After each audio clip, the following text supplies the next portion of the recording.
ನಾರಾಯಣಂ ಸುರಗುರುಂ ಜಗದೇಕನಾಥಂ ಭಕ್ತಪ್ರಿಯಂ ಸಕಲಲೋಕನಮಸ್ಕೃತಂಚ ತ್ರೈಗುಣ್ಯವರ್ಜಿತಮಜಂ ವಿಭುಮಾದ್ಯಮೀಶಂ ವಂದೇ ಭವಗ್ನಮಮರಾಸುರಸಿದ್ಧವಂದ್ಯಂ ನಾರಾಯಣಂ ನಮಸ್ಕೃತ್ಯ ನರಂ ಚೈವ ನರೋತ್ತಮಂ ದೇವೀಂ ಸರಸ್ವತೀಂ ವ್ಯಾಸಂ ತತೋ ಜಯಮುದೀರಯೇತ್. ನಾರಾಯಣಾಯ ಪರಿಪೂರ್ಣಗುಣಾರ್ಣವಾಯ ವಿಶ್ವೋದಯಸ್ಥಿತಿಲಯೋನ್ನಿಯತಿಪ್ರದಾಯ ಜ್ಞಾನಪ್ರದಾಯ ವಿಬುಧಾಸುರಸೌಖ್ಯದುಃಖ ಸತ್ಕಾರಣಾಯ ವಿತತಾಯ ನಮೋ ನಮಸ್ತೆ. ಶ್ರೀ ಗುರುಭ್ಯೋ ನಮಃ. ಹರಿ ಓಂ ಹರಿ ಓಂ ಹರಿ ಓಂ. ಆರಂಭದಲ್ಲಿ ಹರಿವಾಯುಗುರುಗಳನ್ನು ಭಕ್ತಿಪೂರ್ವಕವಾಗಿ ನಮಸ್ಕರಿಸಿ ಇಂದಿನಿಂದ 17 ದಿನಗಳ ತನಕ ನಡೆಯುವ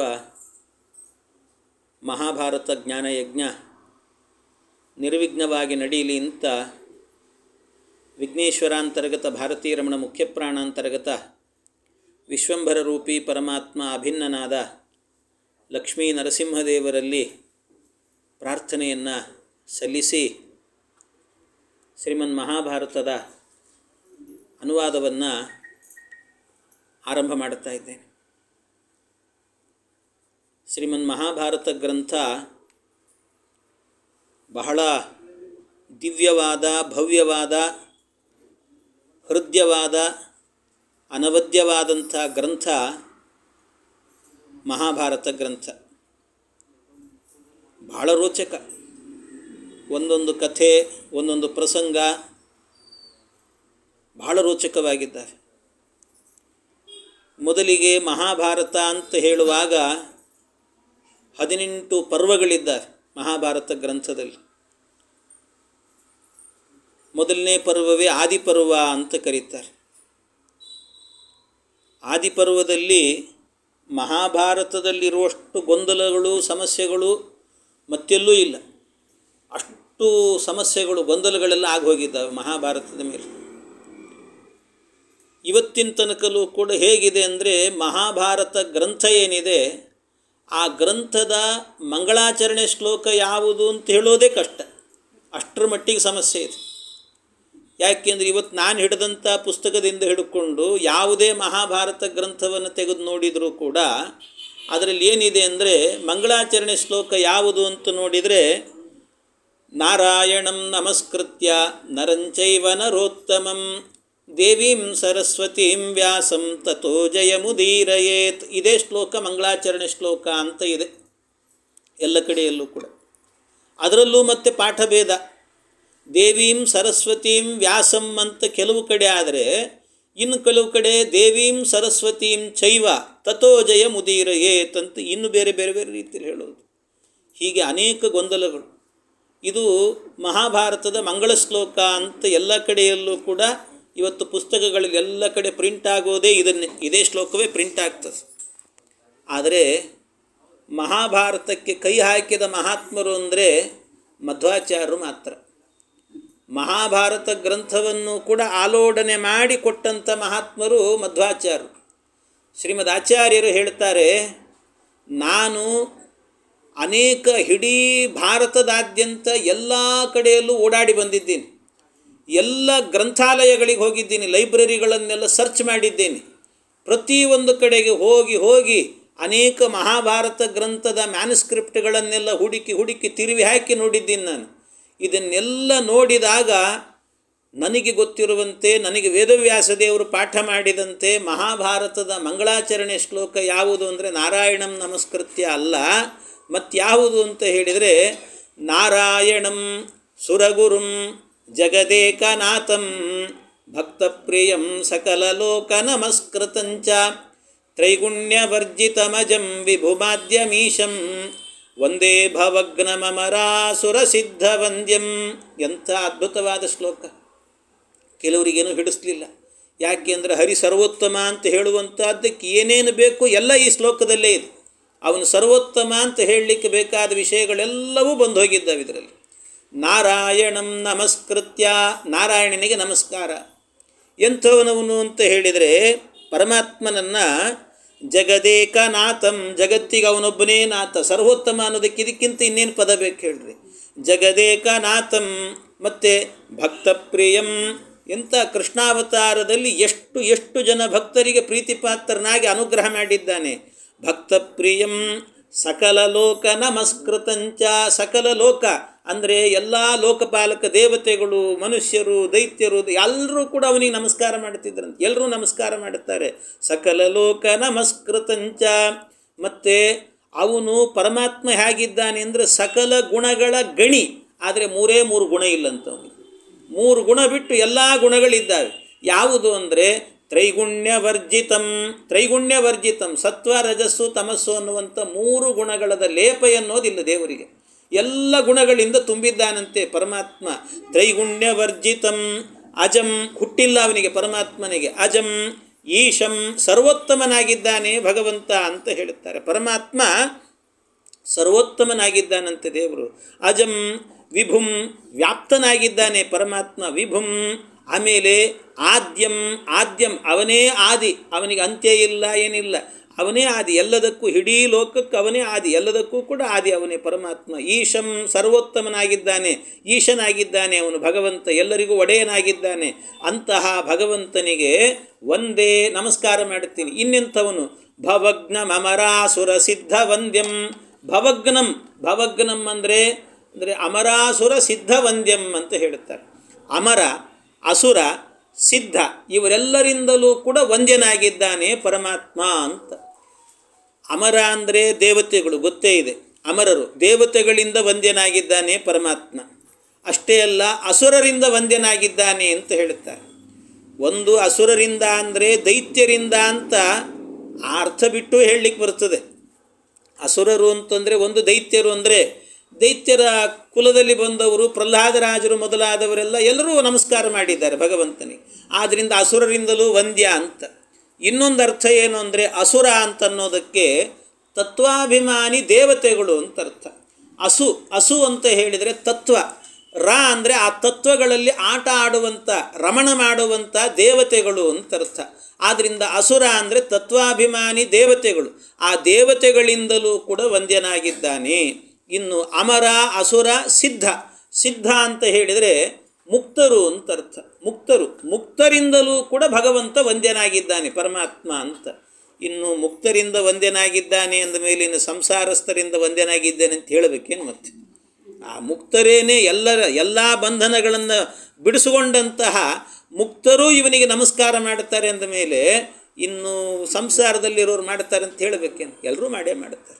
ಆದ್ದರಿಂದಾಗಿ ಅಂತಹ ವಂದ್ಯಂ ಭಗವಂತನಿಗೆ ನಮಸ್ಕಾರ ಮಾಡುತ್ತೇನೆ ಅಂತ ಹರಿಸರ್ವೋತ್ತಮತ್ವವನ್ನು ಪ್ರತಿಪಾದನೆ ಮಾಡುವಂಥ ಶ್ಲೋಕ. ಅಂದರೆ ಇಡೀ ಏನು ಮಹಾಭಾರತ ಇದೆ, ಮಹಾಭಾರತದಲ್ಲಿ ಇರುವಂಥದ್ದೇ ಇದು.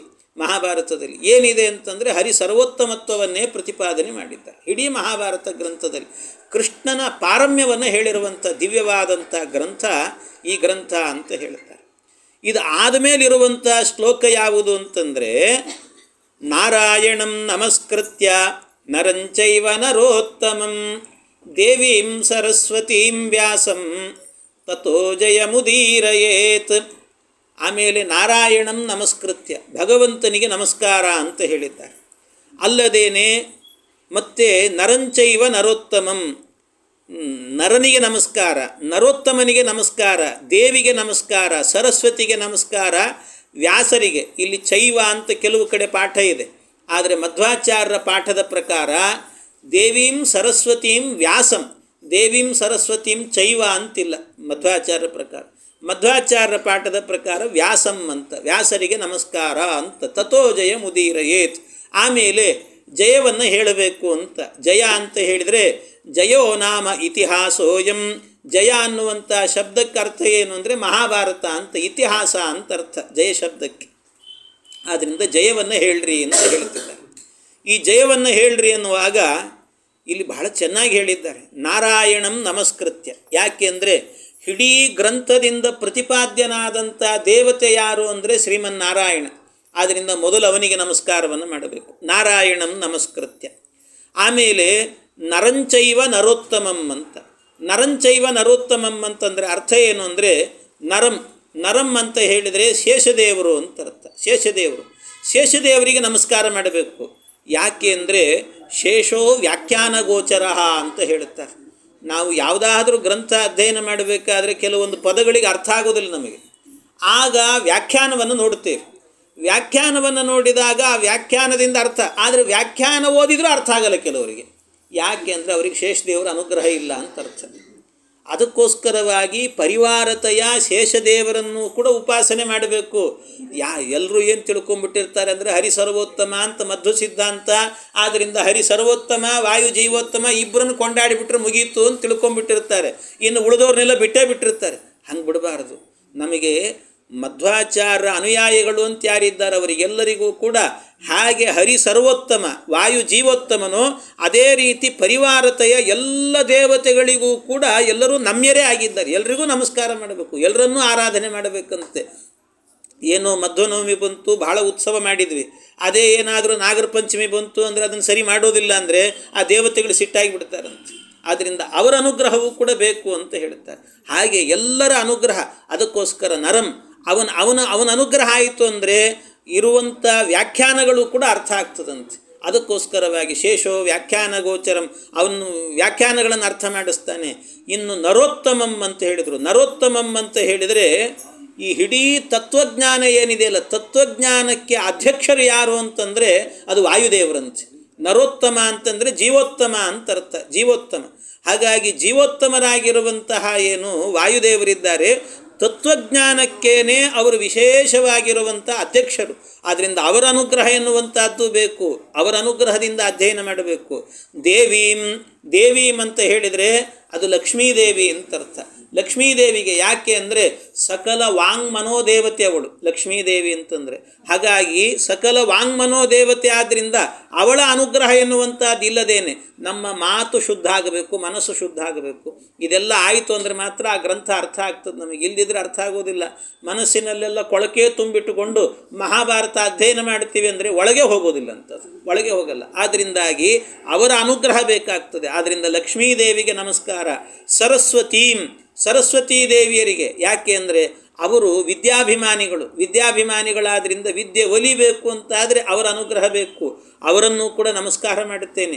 ನರೋತ್ತಮಂ ಅಂತ ಹೇಳಿದಾಗ ಬ್ರಹ್ಮದೇವರು ಬಂದರು, ವಾಯುದೇವರು ಬಂದರು, ಅದರಲ್ಲೇನೆ ಎಲ್ಲ ಸೇರಿಬಿಟ್ರು. ಇನ್ನು ವ್ಯಾಸಂ ಅಂತ ಮತ್ತೊಂದು ಸರ್ತಿ ನಮಸ್ಕಾರ ವೇದವ್ಯಾಸ ದೇವರಿಗೆ. ಯಾಕೆ ನಾರಾಯಣ ಅಂದರೆ ಅವರು ಸೇರಿ ಹೋದ್ರಲ್ಲ, ಮತ್ತೆ ಯಾಕೆ ನಮಸ್ಕಾರ ಅಂದರೆ ಒಂದು ನಾರಾಯಣ ಅಂತ ಅವನು ಗ್ರಂಥ ಪ್ರತಿಪಾದ್ಯನಾಗಿದ್ದಾನೆ. ಆದ್ದರಿಂದ ಗ್ರಂಥ ಪ್ರತಿಪಾದ್ಯತ್ವೇನ ನಮಸ್ಕಾರ ಒಂದು ಸರ್ತಿ. ಇನ್ನೊಂದು ವ್ಯಾಸಂ ಅಂತ ಹೇಳಿದ್ದು ಯಾಕೆ ಅಂದರೆ ವೇದವ್ಯಾಸ ದೇವರೇ ಬರೆದವರು, ಇದನ್ನು ಅವರೇ ಉಪದೇಶ ಮಾಡಿದವರು. ಆದ್ದರಿಂದ ಗುರುತ್ವೇನ ಇನ್ನೊಂದು ಸರ್ತಿ ನಮಸ್ಕಾರ ಅಂತ ಅವರಿಗೆ 2 ಬಾರಿ ನಮಸ್ಕಾರ ಅಂತ ಮಾಡಬೇಕಂತ.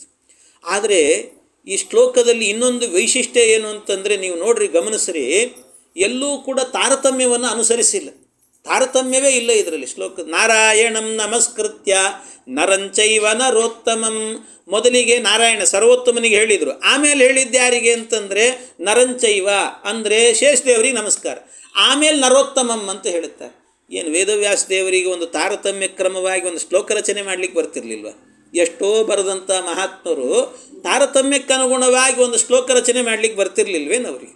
ಮತ್ತು ಯಾಕೆ ಮಾಡಲಿಲ್ಲ ಹಾಗಾದರೆ ಅಂತಂದರೆ ಅವ್ರಿಗೆ ಬರ್ತಿತ್ತು. ಇದಕ್ಕೆ ಇದೇ ಪ್ರಶ್ನೆಯನ್ನು ನಾವಲ್ಲ, ಗರುಡದೇವರೇನೆ ಭಗವಂತನ ಬಳಿಯಲ್ಲಿ ಕೇಳುತ್ತಾರೆ. ಯಾಕೆ ಸ್ವಾಮಿ ಈ ಶ್ಲೋಕದಲ್ಲಿ ಎಲ್ಲ ಪುರಾಣಗಳ ಆರಂಭದಲ್ಲಿ, ಮಹಾಭಾರತದ ಆರಂಭದಲ್ಲಿ ಎಲ್ಲ ಕಡೆ ಈ ಶ್ಲೋಕ ಹೇಳಿದ್ದೀರಿ, ಅಲ್ಲಿ ಮಾತ್ರ ನೀವು ಈ ತಾರತಮ್ಯವನ್ನು ಅನುಸರಿಸಿಲ್ಲಲ್ಲ, ಯಾಕೆ ಅಂತ ಗರುಡ ಪುರಾಣದಲ್ಲಿ ಈ ಪ್ರಶ್ನೆಯನ್ನು ಗರುಡದೇವರು ಕೇಳುತ್ತಾರೆ ಭಗವಂತನಿಗೆ ಕೇಳಿದಾಗ ಆಗ ಪರಮಾತ್ಮ ಹೇಳುವಂಥ ಮಾತು ಅಸುರ ಮೋಹನಾರ್ಥಂ ಅಂತ ಹೇಳ್ತಾರೆ. ಅಸುರರಿಗೆ ತಾರತಮ್ಯ ಜ್ಞಾನ ಬರಬಾರ್ದಂತೆ. ಅಸುರರಿಗೆ ತಾರತಮ್ಯ ಜ್ಞಾನ ಅನ್ನುವಂಥದ್ದು ಶ್ರೇಷ್ಠ ಮಟ್ಟವಾಗಿರುವಂಥದ್ದು. ಆ ಜ್ಞಾನದಿಂದಲೇ ಮೋಕ್ಷ. ಆದ್ದರಿಂದ ಆ ಜ್ಞಾನ ಎನ್ನುವಂಥದ್ದು ಅಸುರರಿಗೆ ಬರಬಾರದು. ಅದಕ್ಕೋಸ್ಕರವಾಗಿ ಹೀಗೆ ರಚನೆ ಮಾಡ್ತಾ ಇರ್ತೇವೆ ಅಂತ ಹೇಳಿದ್ದಾರೆ. ಅದಕ್ಕೋಸ್ಕರ ರಚನೆ. ಆದರೆ ಯಾರಿಗೆ ಮಧ್ವಾಚಾರ್ಯರ ಸಿದ್ಧಾಂತದ ಹಿನ್ನೆಲೆ ಇರ್ತದೆ ಅವರೆಲ್ಲರೂ ಕೂಡ ಇದನ್ನು ಅರ್ಥ ಮಾಡಿಕೊಳ್ಬೇಕಾದ್ರೆ ಹೇಗೆ ಅರ್ಥ ಮಾಡಿಕೊಳ್ತಾರೆ ಅಂತಂದರೆ, ನಾರಾಯಣಂ ನಮಸ್ಕೃತ್ಯ, ದೇವೀಂ ನಮಸ್ಕೃತ್ಯ, ನರೋತ್ತಮಂ ನಮಸ್ಕೃತ್ಯ, ಸರಸ್ವತೀಂ ನಮಸ್ಕೃತ್ಯ, ಆಮೇಲೆ ನರಂ ನಮಸ್ಕೃತ್ಯ ಅಂತ ಈ ರೀತಿಯಲ್ಲಿ ಅನ್ವಯ ಮಾಡಿಕೊಳ್ಳುತ್ತಾರೆ. ಯಾರಿಗೆ ತಾರತಮ್ಯ ಜ್ಞಾನ ಇರ್ತದೆ ಅವರು ಅನ್ವಯ ಮಾಡಿಕೊಳ್ಳುತ್ತಾರೆ. ಯಾರಿಗೆ ಆ ಜ್ಞಾನ ಇರಲ್ಲ ಅವರೆಲ್ಲ ಮೋಹಕ್ಕೆ ಒಳಗಾಗಬೇಕು. ಅದಕ್ಕೋಸ್ಕರವಾಗಿ ಅವರಿಗೆ ಅರ್ಥ ಆಗಬಾರದು ಅಂತಲೇ ಈ ರೀತಿಯಲ್ಲಿ ರಚನೆ ಮಾಡಿದ್ದೇನೆ ಅಂತ ವೇದವ್ಯಾಸ ದೇವರು ಹೇಳುತ್ತಾರೆ ಈ ಮಾತನ್ನು. ಇದಾದ ಮೇಲೆ ಇನ್ನು ಈ ಗ್ರಂಥ ಆರಂಭ ಆಗಬೇಕಲ್ಲ. ಗ್ರಂಥ ಆರಂಭ ಆಗಬೇಕು ಅಂದರೆ ವೇದವ್ಯಾಸ ದೇವರು ಹೇಳಬೇಕು, ಇದನ್ನು ಒಬ್ಬರು ಬರಿಬೇಕು. ಯಾರು ಬರಿಬೇಕು ಅಂತ ನೋಡಿದಾಗ ಭಗವಂತ ವೇದವ್ಯಾಸ ರೂಪಿ ಪರಮಾತ್ಮ ಗಣಪತಿ ದೇವರನ್ನು ಕರೆದ್ರಂತೆ. ಗಣಪತಿ ದೇವರನ್ನು ಕರೆದು ಅವರಿಂದ ಈ ಗ್ರಂಥವನ್ನು ಬರೆಸಿದರು ಅಂತ ಹೇಳುತ್ತಾರೆ. ಬರೆದವರು ಗಣಪತಿ. ಆ ಗಣಪತಿ ದೇವರನ್ನು ಕರೆದು ಅವರಿಗೆ ಹೇಳಿದ್ರಂತೆ, ಲೇಖಕೋ ಭಾರತಸ್ಯಾಸ್ಯ ಭವತ್ವಂ ಗಣನಾಯಕ, ಲೇಖಕೋ ಭಾರತಸ್ಯಾಸ್ಯ, ಈ ಮಹಾಭಾರತದ ಲೇಖಕನಾಗಿ ನೀನಾಗು ಅಂತ, ಭವತ್ವಂ ಗಣನಾಯಕ, ಗಣನಾಯಕ ನೀನೇ ಇದನ್ನು ಬರಿಬೇಕು ಅಂತ ಅವ್ರಿಗೆ ಹೇಳಿದ್ರಂತೆ. ಅದಕ್ಕೆ ಗಣಪತಿ ದೇವರು ವೇದವ್ಯಾಸ ದೇವರು ಇಂಥ ಒಂದು ಅವಕಾಶ ಕೊಟ್ಟಾಗ, ಸ್ವಾಮಿ ಇದು ನನ್ನ ಭಾಗ್ಯ ಅಂತ ತಿಳ್ಕೊಂಡು ಆಯಿತು ಅಂತ ಬರೀಲಿಕ್ಕೆ ಕೂಡಬೇಕೋ ಇಲ್ಲೋ. ಅವ್ರೇನು ಮಾಡಿದ್ರಂತೆ ಗಣಪತಿ ದೇವರು, ಅವ್ರು ಹೇಳಿದ್ರಂತೆ, ಸ್ವಾಮಿ ನಾ ಬರಿತೀನಿ, ಆದರೆ ನಾ ಬರೀಲಿಕ್ಕೆ ಶುರು ಮಾಡಿದಾಗ ಮಧ್ಯದಲ್ಲಿ ಲೇಖನಿಗೆ ವಿಶ್ರಾಂತಿ ಸಿಗಬಾರ್ದು, ಹಂಗೆ ಹೇಳಬೇಕು ನೀವು ಅಂದ್ರಂತೆ. ಅಂದರೆ ನೀವೇನು ಮತ್ತೆ ಬರಿತಾ ಇರ್ತೀನಿ, ಬರಿಬೇಕಾದ್ರೆ ಮಧ್ಯದಲ್ಲಿ ಒಂದು ನಿಮಿಷ ನಿಲ್ಲಿ, ಏನು ನೆನಪಾಗ್ತಿಲ್ಲ ಹೇಳ್ತೀನಿ ತಡಿ, ಹಾಗೆಲ್ಲ ಹೇಳಬಾರ್ದು ನೀವು. ಮಧ್ಯದಲ್ಲಿ ಹೇಳಲಿಕ್ಕೆ ಅಂದರೆ ನಿಲ್ಲಿಸಲೇಬಾರ್ದು ಲೇಖನಿಯನ್ನು ನಾನು, ಹಾಗೆ ನಿರಂತರವಾಗಿ ಬರೀತಿರಬೇಕು. ಆ ರೀತಿ ನೀವು ಹೇಳುತ್ತೀರಿ ಅಂದರೆ ನಾ ಬರಿತೀನಿ, ಇಲ್ದಿದ್ರೆ ಬರೆಯೋದಿಲ್ಲ ಅನ್ನೋ ಹಾಗೆ ಮಾತಾಡಿದ್ರಂತೆ. ಆ ರೀತಿ ಹೇಳಿದಾಗ ಅದಕ್ಕೆ ವೇದವ್ಯಾಸ ದೇವರು ಹೇಳಿದ್ರಂತೆ, ಆಯಿತು ಗಣಪತಿ ನೀನು ಹೇಳಿದ್ದಿ, ನಂದು ಒಂದು ಕಂಡೀಷನ್ ಇದೆ ಅಂದ್ರಂತೆ. ನಂದು ಒಂದು ಕಂಡೀಷನ್. ಏನು ಕಂಡೀಷನ್ನು ಅಂತಂದರೆ ಅದಕ್ಕೆ ವೇದವ್ಯಾಸ ದೇವರು ಹೇಳಿದ್ರಂತೆ, ನಂದೇನು ಕಂಡೀಷನ್ನು ಅಂತಂದರೆ ಒಂದೇ ಒಂದು, ನಾನು ಹೇಳುವಾಗ ಎಲ್ಲೂ ನಿಲ್ಲಿಸೋದಿಲ್ಲ, ಆದರೆ ನಾನು ಏನು ಹೇಳುತ್ತೇನೋ ಆ ಹೇಳಿದ್ದನ್ನೆಲ್ಲವನ್ನು ಕೂಡ ಅರ್ಥ ಮಾಡಿಕೊಂಡೇ ಬರಿಬೇಕು ನೀನು. ಅರ್ಥ ಆಗಲಿಲ್ಲ ಅಂದರೆ ಬರೀಲಿಕ್ಕೆ ಹೋಗಬಾರದು ಅಂದ್ರಂತೆ. ಅವ್ರು ಹೇಳಿದರು, ಅರ್ಥ ಆಗಿಲ್ಲ ಅಂದರೆ ಬರೀಲಿಕ್ಕೆ ಹೋಗಬಾರದು ಅಂತ. ಆ ರೀತಿಯಲ್ಲಿ ಹೇಳಿದಾಗ ಅವರು ಆಯಿತು ಅಂತ ಕಂಡೀಷನ್ ಒಪ್ಪಿಕೊಂಡ್ರಂತೆ. ಅದಕ್ಕೆ ಮತ್ತು ಮಧ್ಯದಲ್ಲಿ ಏನಾಗಬೇಕು ಅಂದರೆ ಸ್ವಲ್ಪ ಇವ್ರಿಗೆ ಅರ್ಥ ಆಗೋದೇ ಕಷ್ಟ ಆಗ್ತಿತ್ತಂತೆ. ಬೇಕು ಅಂತ ವೇದವ್ಯಾಸ ದೇವರೇ ಏನು ಮಾಡಿಬಿಡ್ತಿದ್ರು, ಅಲ್ಲಲ್ಲಿ ಆಗಬೇಕಾದ್ರೆ ಅಷ್ಟೌ ಶ್ಲೋಕ ಸಹಸ್ರಾಣಿ ಅಷ್ಟೌ ಶ್ಲೋಕ ಶತಾನಿ ಚ, 8,108 ಶ್ಲೋಕಗಳನ್ನು, ಇಡೀ ಮಹಾಭಾರತದಲ್ಲಿರುವಂಥ ಶ್ಲೋಕಗಳು ಎಷ್ಟು ಅಂದರೆ 1,00,000 ಶ್ಲೋಕಗಳಿದ್ದಾವೆ. 1,00,000 ಶ್ಲೋಕಗಳು. 1,00,000 ಶ್ಲೋಕಗಳಲ್ಲಿ ಸುಮಾರು ಎಷ್ಟು ಅಂದರೆ 8,108 ಶ್ಲೋಕಗಳನ್ನು, 8,108 ಶ್ಲೋಕಗಳು ಬರೀ ಕೂಟ ಶ್ಲೋಕಗಳಿದ್ದಾವಂತೆ. ಕೂಟ ಶ್ಲೋಕಗಳು. ಕೂಟ ಶ್ಲೋಕ ಅಂದರೆ ಏನಂತಾರೆ, ಇದು ಹೇಳುತ್ತೆ ಒಗಟು ಅಂತಾರಲ್ಲ, ಒಗಟು, ಅದು ಅರ್ಥ ಮಾಡ್ಕೊಳ್ಳಿಕ್ಕಾಗೋದಿಲ್ಲಂತೆ, ಅರ್ಥ ಮಾಡ್ಕೊಳ್ಳಿಕ್ಕಾಗಲ್ಲ. ಅಂಥ ಶ್ಲೋಕಗಳನ್ನು ರಚನೆ ಮಾಡಿಬಿಡ್ತಾರೆ. ಅದು ಬಿಡಿಸ್ಲಿಕ್ಕಾಗೋದಿಲ್ಲ ಸುಲಭವಾಗಿ, ಹಾಗೆಲ್ಲ ರಚನೆ ಮಾಡೋರು. ಅದಕ್ಕೆ ಕಡೆಗೇನಾಗ್ತಿತ್ತು, ಬರಿತಾ ಇದ್ದಂಥ ಇವರಿಗೆ ಗಣಪತಿ ದೇವರಿಗೆ ಅವರಿಗೇನೇ ಸಮಸ್ಯೆ ಆಗಿ ಸ್ವಲ್ಪ ನಿಂತುಕೊಳ್ತಿದ್ರು. ವೇದವ್ಯಾಸ ದೇವರೇ ನಾ ಏನೋ ಹೇಳಿಬಿಟ್ಟೀನಿ, ಆದರೆ ಇದೊಂದು ಶ್ಲೋಕ ನನಗೆ ಅರ್ಥ ಆಗಿಲ್ಲ, ಒಂದು ನಿಮಿಷ ನಿಲ್ರಿ, ಮುಂದೆ ಹೋಗಬೇಡ್ರಿ ನೀವು ಅಂತ ಅವರೇ ಹೇಳೋರು. ಅಂತ ಮತ್ತು ವೇದವ್ಯಾಸ ದೇವರಿಗೆ ಹಂಗೆ ಹೇಳಿದ್ರೆ ಏನಾಗ್ತದೆ ಅಲ್ವ. ಆದ್ದರಿಂದ ಅವರೇ ಹೇಳ್ತಿದ್ರಂತೆ ಗಣಪತಿ, ಒಂದು ನಿಮಿಷ ನಿಲ್ರಿ ನಾನು ಅರ್ಥ ಮಾಡ್ಕೊಂಡು ಮತ್ತೆ ಮುಂದೆ ಹೋಗ್ತೀನಿ ಅಂತ, ಆಮೇಲೆ ಮುಂದೆ ಹೋಗೋರಂತೆ. ನಿಮಗೆ ಅಂಥ ಶ್ಲೋಕಗಳು ಮಹಾಭಾರತದಲ್ಲಿ ಬೇಕಾದಷ್ಟಿದ್ದ, ವಿರಳವಾಗಿದ್ದಾವೆ. ಒಂದೋ ಎರಡು ಶ್ಲೋಕ ಹೇಳ್ತೀನಿ ನಿಮಗೆ. ಕೂಟ ಶ್ಲೋಕ ಅಂದರೆ ಹೇಗಿರ್ತದೆ ಅನ್ನೋದಕ್ಕೆ ಒಂದು ನಿದರ್ಶನ ಹೇಳ್ತೀನಿ ನಿಮಗೆ. ಒಂದು ವಿರಾಟ ಪರ್ವದಲ್ಲಿ ಒಂದು ಶ್ಲೋಕ ಬರುತ್ತದೆ. ಆ ಶ್ಲೋಕ ಬಹಳ ವಿಚಿತ್ರವಾಗಿರುವಂಥ ಶ್ಲೋಕ. ಕೇಳ್ರಿ ಒಂದು ಸರ್ತಿ. ಹೇಗಿದೆ ಅಂದರೆ, ನದೀ ಜಲಂ ಕೇಶವ ನಾರಿಕೇತು, ನದೀ ಜಲಂ ಕೇಶವ ನಾರಿಕೇತು, ನಗಾಕ್ವಯೋ ನಾಮ ನಗಾರಿ ಸೂನು. ಈ ರೀತಿ ಯಶೋಂಗನಾವೇಶದರ ಕಿರೀಟಿ, ಈ ರೀತಿ ಒಂದು ಶ್ಲೋಕ. ಅಲ್ಲಿ ಪೂರ್ಣ ಏನು ಬೇಕಾಗಿಲ್ಲ, ನಮಗೆ ಬೇಕಾದಿಷ್ಟೇ. ಎಷ್ಟು ಅಂದರೆ, ನದೀ ಜಲಂ ಕೇಶವ ನಾರಿಕೇತು ನಗಾಕ್ವಯೋ ನಾಮ ನಗಾರಿ ಸೂನು. ಇಷ್ಟೇ ನಾವು ಅರ್ಥ ಮಾಡ್ಕೊಳ್ಬೇಕು. ಯಾಕೆಂದರೆ ನೋಡ್ರಿ ಏನಿದೆ ಅಲ್ಲಿ, ನದೀ ಜಲಂ, ಇರೋದು. ನದಿ ಜಲಂ ಕೇಶವ ನಾರಿಕೇತು, ಆಮೇಲೆ ನಗಾಹ್ವಯೋ ನಾಮ ನಗಾರಿ ಸೂನು. ಏನು ಹೇಳಿದ್ದಾರೆ ಅರ್ಥ ಆಗೋದಿಲ್ಲ ನಮಗೆ. ಮೊದಲು ಬೇಕಾದ್ದೇನು ಅಂದರೆ ನದಿ ಜಲಂ ಕೇಶವ ನಾರಿಕೇತು. ಏನು ಹಂಗಂದ್ರೆ ಅರ್ಥ?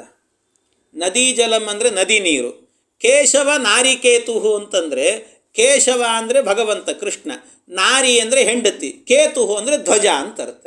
ಈ ಒಂದಕ್ಕೊಂದು ಶಬ್ದಗಳಿಗೆ ಅರ್ಥ ಗೊತ್ತಾಯಿತು ಅಷ್ಟೇ, ಆದರೆ ಒಂದಕ್ಕೊಂದು ಪರಸ್ಪರ ಸಂಬಂಧ ಗೊತ್ತಾಗ್ತಾ ಇಲ್ಲ. ಏನು ಹೇಳುತ್ತಿದ್ದಾರೆ ಅಂತಲೇ ಅರ್ಥ ಆಗೋದಿಲ್ಲ. ಇಂಥ ಶ್ಲೋಕಗಳೆಲ್ಲ ಮಧ್ಯದಲ್ಲಿ ಹೇಳಿಬಿಡೋರು ಅಂತ ವೇದವ್ಯಾಸದೇವರು. ಇವರು ತಲೆ ಕೆರ್ಕೊಂಡು ಕೊಡೋರು ಪಾಪ, ಏನಂತ ಅರ್ಥ ಆಗೋದಿಲ್ಲ ಬೇಗ. ಹಂಗಾಗ್ತಿತ್ತು ಅವ್ರಿಗೆ. ಏನು ಆಮೇಲೆ ಮತ್ತೆ ವಿಚಾರ ಮಾಡಿ ಅರ್ಥ ಮಾಡ್ಕೊಳ್ತಿದ್ರು. ಮತ್ತವರು ಗಣನಾಯಕರೇನು ಸಾಮಾನ್ಯರಲ್ಲ, ಅರ್ಥ ಮಾಡ್ಕೊಳ್ತಿ. ಆಯ್ತು ಸ್ವಾಮಿ ಆಯ್ತು ಮುಂದೆ ಹೋಗ್ರಿ ಅಂತಿದ್ರಂತವ್ರು, ಮುಂದೆ ಹೋಗ್ರಿ ಅಂತ ಆಮೇಲೆ ಹೇಳೋರಂತ. ಅದು ಏನಿದ್ರ ಅರ್ಥ ಅಂತ ಹೇಳಿದರೆ, ಇದು ವಿರಾಟ ಪರ್ವದಲ್ಲಿ ಬರುವಂಥ ಒಂದು ಶ್ಲೋಕ. ಏನು ಹೇಳ್ತಾರೆ ಅಂದರೆ, ದ್ರೋಣಾಚಾರ್ಯರು ಭೀಷ್ಮಾಚಾರ್ಯರಿಗೆ ಹೇಳುವಂಥ ಮಾತಿದು. ಭೀಷ್ಮಾಚಾರ್ಯರಿಗೆ ದ್ರೋಣಾಚಾರ್ಯರು. ಆಗ ಇವನೇನು ಮಾಡ್ತಾನೆ ಅಂದರೆ, ಅರ್ಜುನ ಏನು ಮಾಡ್ತಾನೆ, ಅರ್ಜುನ ಹೆಣ್ಣಿನ ವೇಷ ಹಾಕ್ಕೊಂಡು ಬರ್ತಾನೆ. ಹೆಣ್ಣಿನ ವೇಷ ಹಾಕ್ಕೊಂಡು ರಥದಲ್ಲಿ ಕೂತ್ಕೊಂಡು ಬರಬೇಕಾದ್ರೆ, ನೋಡು ಅದು ಯಾರು ಬೇರೆ ಯಾರು ಅಂತ ತಿಳ್ಕೊಂಬಿಡಬೇಡ್ರಿ ನೀವು, ಅದು ಬರ್ತಾ ಇರೋದು ಅರ್ಜುನ ಅಂತ ಹೇಳೋ ಮಾತು. ಆ ಶ್ಲೋಕದಲ್ಲಿ ಆ ಅಭಿಪ್ರಾಯ ಎಲ್ಲಿದೆ ಅಂತ ನಮಗೆ ಅರ್ಥ ಆಗಲ್ಲ. ನದಿ ಜಲಂ ಕೇಶವ ನಾರಿಕೇತು ಅರ್ಥ ಆಗಲ್ಲ ನಮಗೆ. ಆದರೆ ಅದನ್ನು ಬಿಡಿಸೋದು ಹೇಗೆ ಬಿಡಿಸ್ಬೇಕು ಗೊತ್ತಾ? ಅದು ಪದಚ್ಛೇದವೇ ಬೇರೆ. ಅದು ಪದಚ್ಛೇದ ಹೇಗಿದೆ, ನದಿ ಜಲಂ ಅಂತ ಬಿಡಿಸ್ಬೇಡ್ರಿ ನೀವು. ನದಿ ಜಲಂ ಅಲ್ಲ, ಮತ್ತೇನು ನದಿ ಜ, ಅಲ್ಲಿಗೆ ನಿಲ್ಲಿಸ್ಬೇಕು ಅದನ್ನು. ನದಿ ಜ, ನದಿ ಜ ಅಂದರೆ ಹುಟ್ಟಿದವನು ಅಂತ ಅರ್ಥ. ನದಿ ಜ ಅಂದರೆ ನದಿಯಿಂದ ಹುಟ್ಟಿದವನು, ಅಂದರೆ ಗಂಗೆಗೆ ಹುಟ್ಟಿದವನು ಯಾರು ಅಂದರೆ ಗಾಂಗೆಯ, ಅಂದರೆ ಭೀಷ್ಮಾಚಾರ್ಯರು ಅಂತ ಅರ್ಥ. ಹಾಗಾದರೆ ನದಿ ಜ ಅಂದ್ರೆ ಅರ್ಥ ಏನು? ಭೀಷ್ಮಾಚಾರ್ಯರೇ ಅಂತ ಅರ್ಥ. ಆಮೇಲೆ ನದಿ ಜಲಂ ಅಂತ ಹೇಳಿದ್ವಿ, ಜಲಂ ಅನ್ನೋ ಲಮ್ ಆ ಕಡೆಗೆ ಹೋಯ್ತೀಗ, ಹಾಗಾಗಿ ನದಿ ಜ. ಆಮೇಲೆ ಮುಂದೇನು ಅಂದರೆ ಲಂಕೇಶ ವನಾರಿ ಕೇತು ಅಂತ. ಲಂಕೇಶ ವನಾರಿ ಕೇತು ಅದು. ಲಂಕೇಶ ವನಾರಿ ಕೇತು ಅಂದರೆ ಲಂಕೇಶ ಅಂದರೆ ಲಂಕಾಪಟ್ಟಣದ ಅಧಿಪತಿ ಯಾರು? ರಾವಣ. ಲಂಕೇಶ ವನ, ವನ ಅಂದರೆ ಅವನ ಕಾಡು, ಅಂದರೆ ಅವನದ್ದೊಂದು ಪ್ರಮದವನ ಅಂತ ಇತ್ತು. ಆ ಕಾಡಿಗೆ ಅರಿ, ಅರಿ ಅಂದರೆ ಶತ್ರು, ಆ ಕಾಡನ್ನು ಸುಟ್ಟಾಕಿದವನು ಯಾರು? ಹನುಮಂತ ಅಂತ ಅರ್ಥ. ಅವನು ಕೇತು, ಧ್ವಜದಲ್ಲಿ ಇರುವವನು, ಅಂದರೆ ಅಂಥ ರಥ ಅಂದರೆ ಅರ್ಜುನ ಅಂತ ಅರ್ಥ. ನದಿ ಜಲಂ ಅಂದರೆ ನದಿ ಜ, ಅಲ್ಲಿ ನದಿ ಜಲಂ ಅಂತ ಬಿಡು. ನದಿ ಜ ಲಂಕೇಶ ವನಾರಿ ಕೇತು, ಲಂಕೇಶ ವನ ಅರಿ ಕೇತು, ಅವನು ಅಂದರೆ ಆ ಹನುಮಂತ ಧ್ವಜದಲ್ಲಿ ಇರುವಂಥವನು, ಅಂಥ ರಥ, ಆ ರಥವುಳ್ಳವನು ಅಂದರೆ ಯಾರು? ಅದು ಇವನು ಅರ್ಜುನ ಅಂತ. ಅವನು ಯಾರು? ನಗಾಹ್ವಯೋ ನಾಮ, ನಗಾಹ್ವಯೋ ನಾಮ, ಅವನಿಗೆ ನಗ ಅನ್ನುವಂಥ ಹೆಸರೂ ಕೂಡ ಇದೆ. ಅವನಿಗೆ ನಗದ ಹೆಸರು ಅವನಿಗಿದೆ ಅಂತ. ನಗ ಅಂದರೆ ಏನರ್ಥ? ನಗ ಅಂದರೆ ಗ ಅಂದರೆ ಹೋಗೋದು, ಚಲನೆ ಮಾಡುವಂಥದ್ದು ಅಂತ ಅರ್ಥ. ನಗ ಅಂದರೆ ಚಲನೆ ಮಾಡದೇ ಇರೋದು ಅಂತ ಅರ್ಥ. ಅಂದರೆ ಯಾವುದು ಅಂದರೆ ನಗಾಹ್ವಯ. ನಗ ಅಂದರೆ ನಾವು ಹೆಜ್ಜೆ ಇಟ್ಟುಕೊಂಡು ಹೋದಂತೆ ಮರಗಡೆಗಳೆಲ್ಲವೂ ಕೂಡ ಹೆಜ್ಜೆ ಇಟ್ಟುಕೊಂಡು ಹೋಗುತ್ತಾ? ಇಲ್ಲ. ಹಾಗಾಗಿ ನಗ ಅನ್ನೋ ಶಬ್ದಕ್ಕೆ ಅರ್ಥ ಏನಂದರೆ ಮರ. ಒಂದು ಮರಕ್ಕೆ ಅವನ ಹೆಸರಿದೆ ಅಂತೆ. ಯಾವುದು ಅಂದರೆ ಅರ್ಜುನ ಅಂತ ಒಂದು ವೃಕ್ಷ ಇದೆ. ಹಾಗಾಗಿ ನಗಾಹ್ವಯೋ ನಾಮ, ನಗ ಅನ್ನುವಂಥ ಅಂದರೆ ಒಂದು ಮರದ ಹೆಸರನ್ನು ಇಟ್ಟುಕೊಂಡವನು. ಅವನು ಯಾರು? ನಗಾರಿ ಸೂನುಹು. ನಗಾರಿ ಅಂತ ಹೇಳಿದರೆ ನಗ ಅಂದರೆ ಪರ್ವತ ಅಂತ ಅರ್ಥ, ಮುಂದಕ್ಕೆ ಹೋಗದೇ ಇರುವಂಥದ್ದು, ಇಲ್ಲಿ ಪರ್ವತ ಅಂತ. ಅರಿ ಅಂದರೆ ಪರ್ವತಗಳ ಶತ್ರು ಅಂತಂದರೆ ಯಾರು? ಇಂದ್ರ ಅಂತ ಅರ್ಥ. ಅವನ ಸೂನು ಅಂದರೆ ಇಂದ್ರಪುತ್ರ, ಅಂದರೆ ಅರ್ಥ ಏನು? ಇಂದ್ರಾವತಾರಿಯಾದಂಥ ಅರ್ಜುನ ಅಂತ ಅರ್ಥ. ಅದಕ್ಕೆ ಅವನು ಬರ್ತಾ ಇದ್ದಾನೆ ಅಂತ, ಹೆಣ್ಣಿನ ವೇಷದಲ್ಲಿ ಬರ್ತಾ ಇರೋದು ಬೇರೆ ಯಾರು ಅಂತ ಕನ್ಫ್ಯೂಸ್ ಆಗಿಬಿಡಬೇಡ್ರಿ ಭೀಷ್ಮಾಚಾರ್ಯರೇ, ಅಲ್ಲಿ ಬರ್ತಿರೋದು ಅರ್ಜುನ ಅಂತ ಹೇಳುವಂಥ ಮಾತು. ಹಿಂಗಿರುವಂಥದ್ದು. ಈ ರೀತಿ ಇದನ್ನೆಲ್ಲ ಕೂಟ ಶ್ಲೋಕಗಳು ಅಂತ ಹೇಳುತ್ತಾರೆ. ನಾವು ಸುಮ್ಮನೆ ಒಂದು ಹೇಳಿದ್ದಷ್ಟೇ. ಇಂಥ ಶ್ಲೋಕಗಳು ಮಹಾಭಾರತದಲ್ಲಿ ಎಷ್ಟಿದ್ದಾವಂದರೆ ಅಷ್ಟೌ ಶ್ಲೋಕ ಸಹಸ್ರಾಣಿ ಅಷ್ಟೌ ಶ್ಲೋಕ ಶತಾನಿ ಚ, 8108 ಶ್ಲೋಕಗಳಿದ್ದಾವೆ ಅಂತ. ಇಂಥದ್ದೆಲ್ಲವೂ ಕೂಡ ಅನೇಕ ಶ್ಲೋಕಗಳು ಇಂಥವೆಲ್ಲ. ಇಂಥದ್ದು ಅಲ್ಲಲ್ಲಿ ಇಂಥ ಶ್ಲೋಕಗಳು ಬರ್ತದೆ, ಕೂಟ ಶ್ಲೋಕಗಳು ಅಂತ ಹೇಳ್ತಾರೆ. ಹಾಗೆ ಅಂಥದ್ದನ್ನೆಲ್ಲ ಸೇರಿಸಿಕೊಂಡು ರಚನೆ ಮಾಡಿರುವಂಥ ಗ್ರಂಥ ಈ ಗ್ರಂಥ.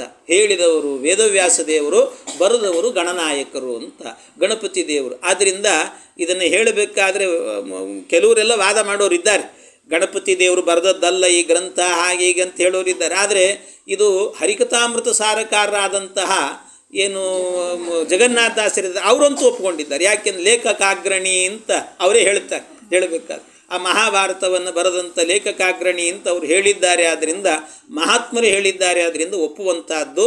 ಆದ್ದರಿಂದ ಅವರು ಕೂಡ ಗಣಪತಿ ದೇವರು ಈ ಗ್ರಂಥವನ್ನು ಬರೆದರು ಅಂತ ಇಟ್ಕೊಳ್ಳು. ಆ ಗಣಪತಿ ದೇವರು ಬರೆದಿದ್ದಾರೆ. ಆರಂಭದಲ್ಲಿ ಮಹಾಭಾರತದಲ್ಲಿ ಇನ್ನೊಂದು ಕೂಟ ಶ್ಲೋಕ ಬಂದಿದೆ. ಮಹಾಭಾರತ ಅಂದರೆ ಏನು ಅಂತ ಹೇಳಲಿಕ್ಕೆ ಒಂದು ಕೂಟ ಶ್ಲೋಕ ಬರುತ್ತದೆ. ಮಹಾಭಾರತ ಅಂದರೆ ಏನು? ಮನ್ವಾದಿಕೆ ಚಿದ್ಬ್ರುವತೆ ಹ್ಯಾಸ್ತಿಕಾದಿ ತಥಾ ಪರೇ ತಥೋಪಚರಾದ್ಯನ್ಯೇ ತಥಾ ಉಪಚರಾದಿ ಅನ್ಯೇ ಭಾರತಂ ಸರ್ವಮುಚ್ಯತೆ ಭಾರತಂ ಪರಿಚಕ್ಷತೆ. ಇದು ಭಾರತ ಅಂತ ಹೇಳುತ್ತಾರೆ. ಏನು ಭಾರತ ಅಂದರೆ ಏನು? ಮಹಾಭಾರತ ಅಂದರೆ ಏನು? ಮಹಾಭಾರತ ಅಂದರೆ ಏನು ಅಂತ ಕೇಳಿದರೆ ಹೇಳಿದ್ದು ಮನ್ವಾದಿಕೆ ಚಿದ್ಬ್ರುವತೆ. ಕೆಲವರು ಮನ್ವಾದಿ ಅಂತ ಕರೀತಾರೆ ಇದನ್ನು, ಮನ್ವಾದಿ ಅಂತ. ಹ್ಯಾಸ್ತಿಕಾದಿ ತಥಾಪರೆ, ಆಸ್ತಿಕಾದಿ ತಥಾಪರೆ ಅಂತ. ಇದಕ್ಕೆ ಆಸ್ತಿಕ ಅಂತ ಇನ್ನೊಂದು ಹೆಸರು ಅಂತ ಹೇಳ್ತಾರೆ, ಆಸ್ತಿಕ ಅಂತ ಹೆಸರು.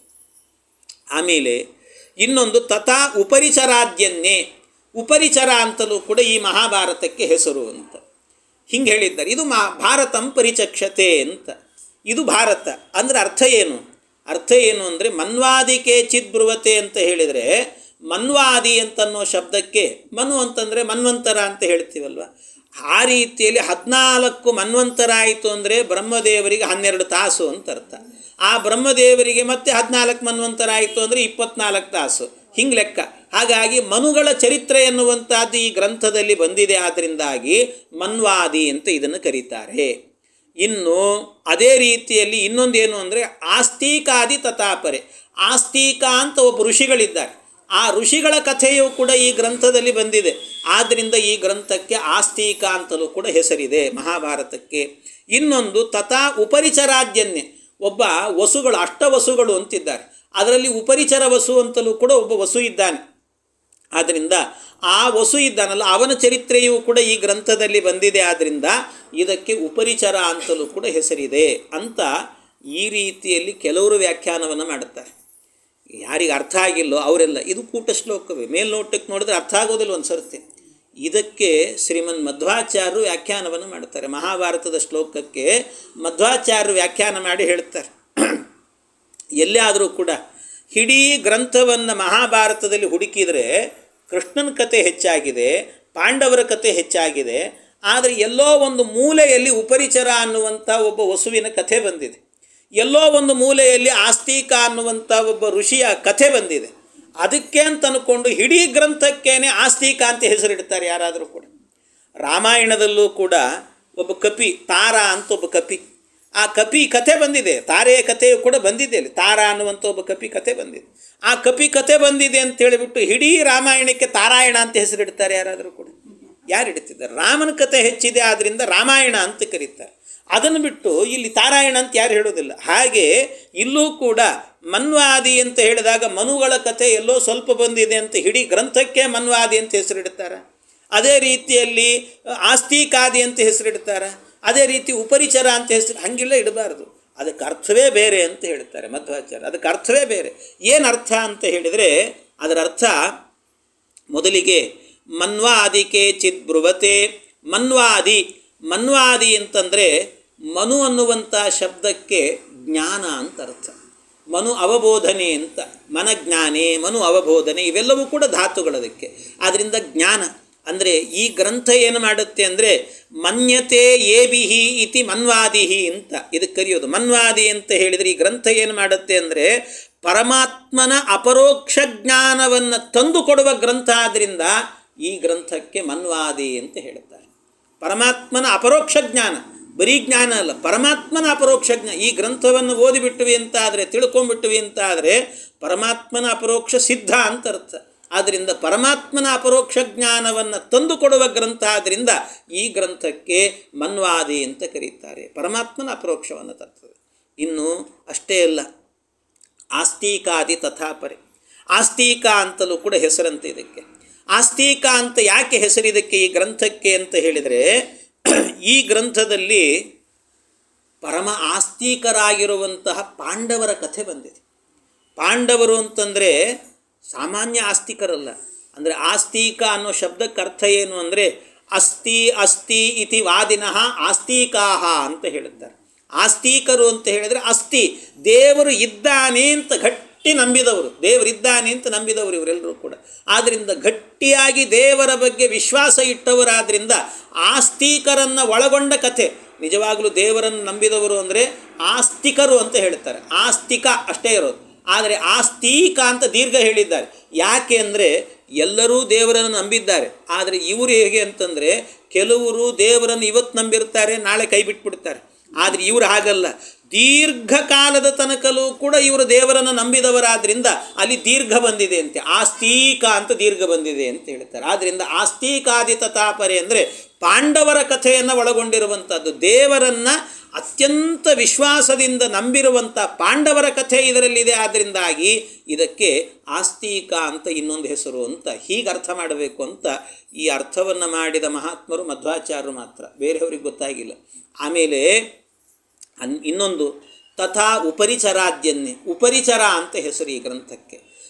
ಉಪರಿಚರ ಅಂತ ಯಾಕೆ ಹೆಸರು ಅಂದರೆ ಸರ್ವೇಷಾಂ ಉಪರಿಚರತೀತಿ ಉಪರಿಚರ ಅಂತ.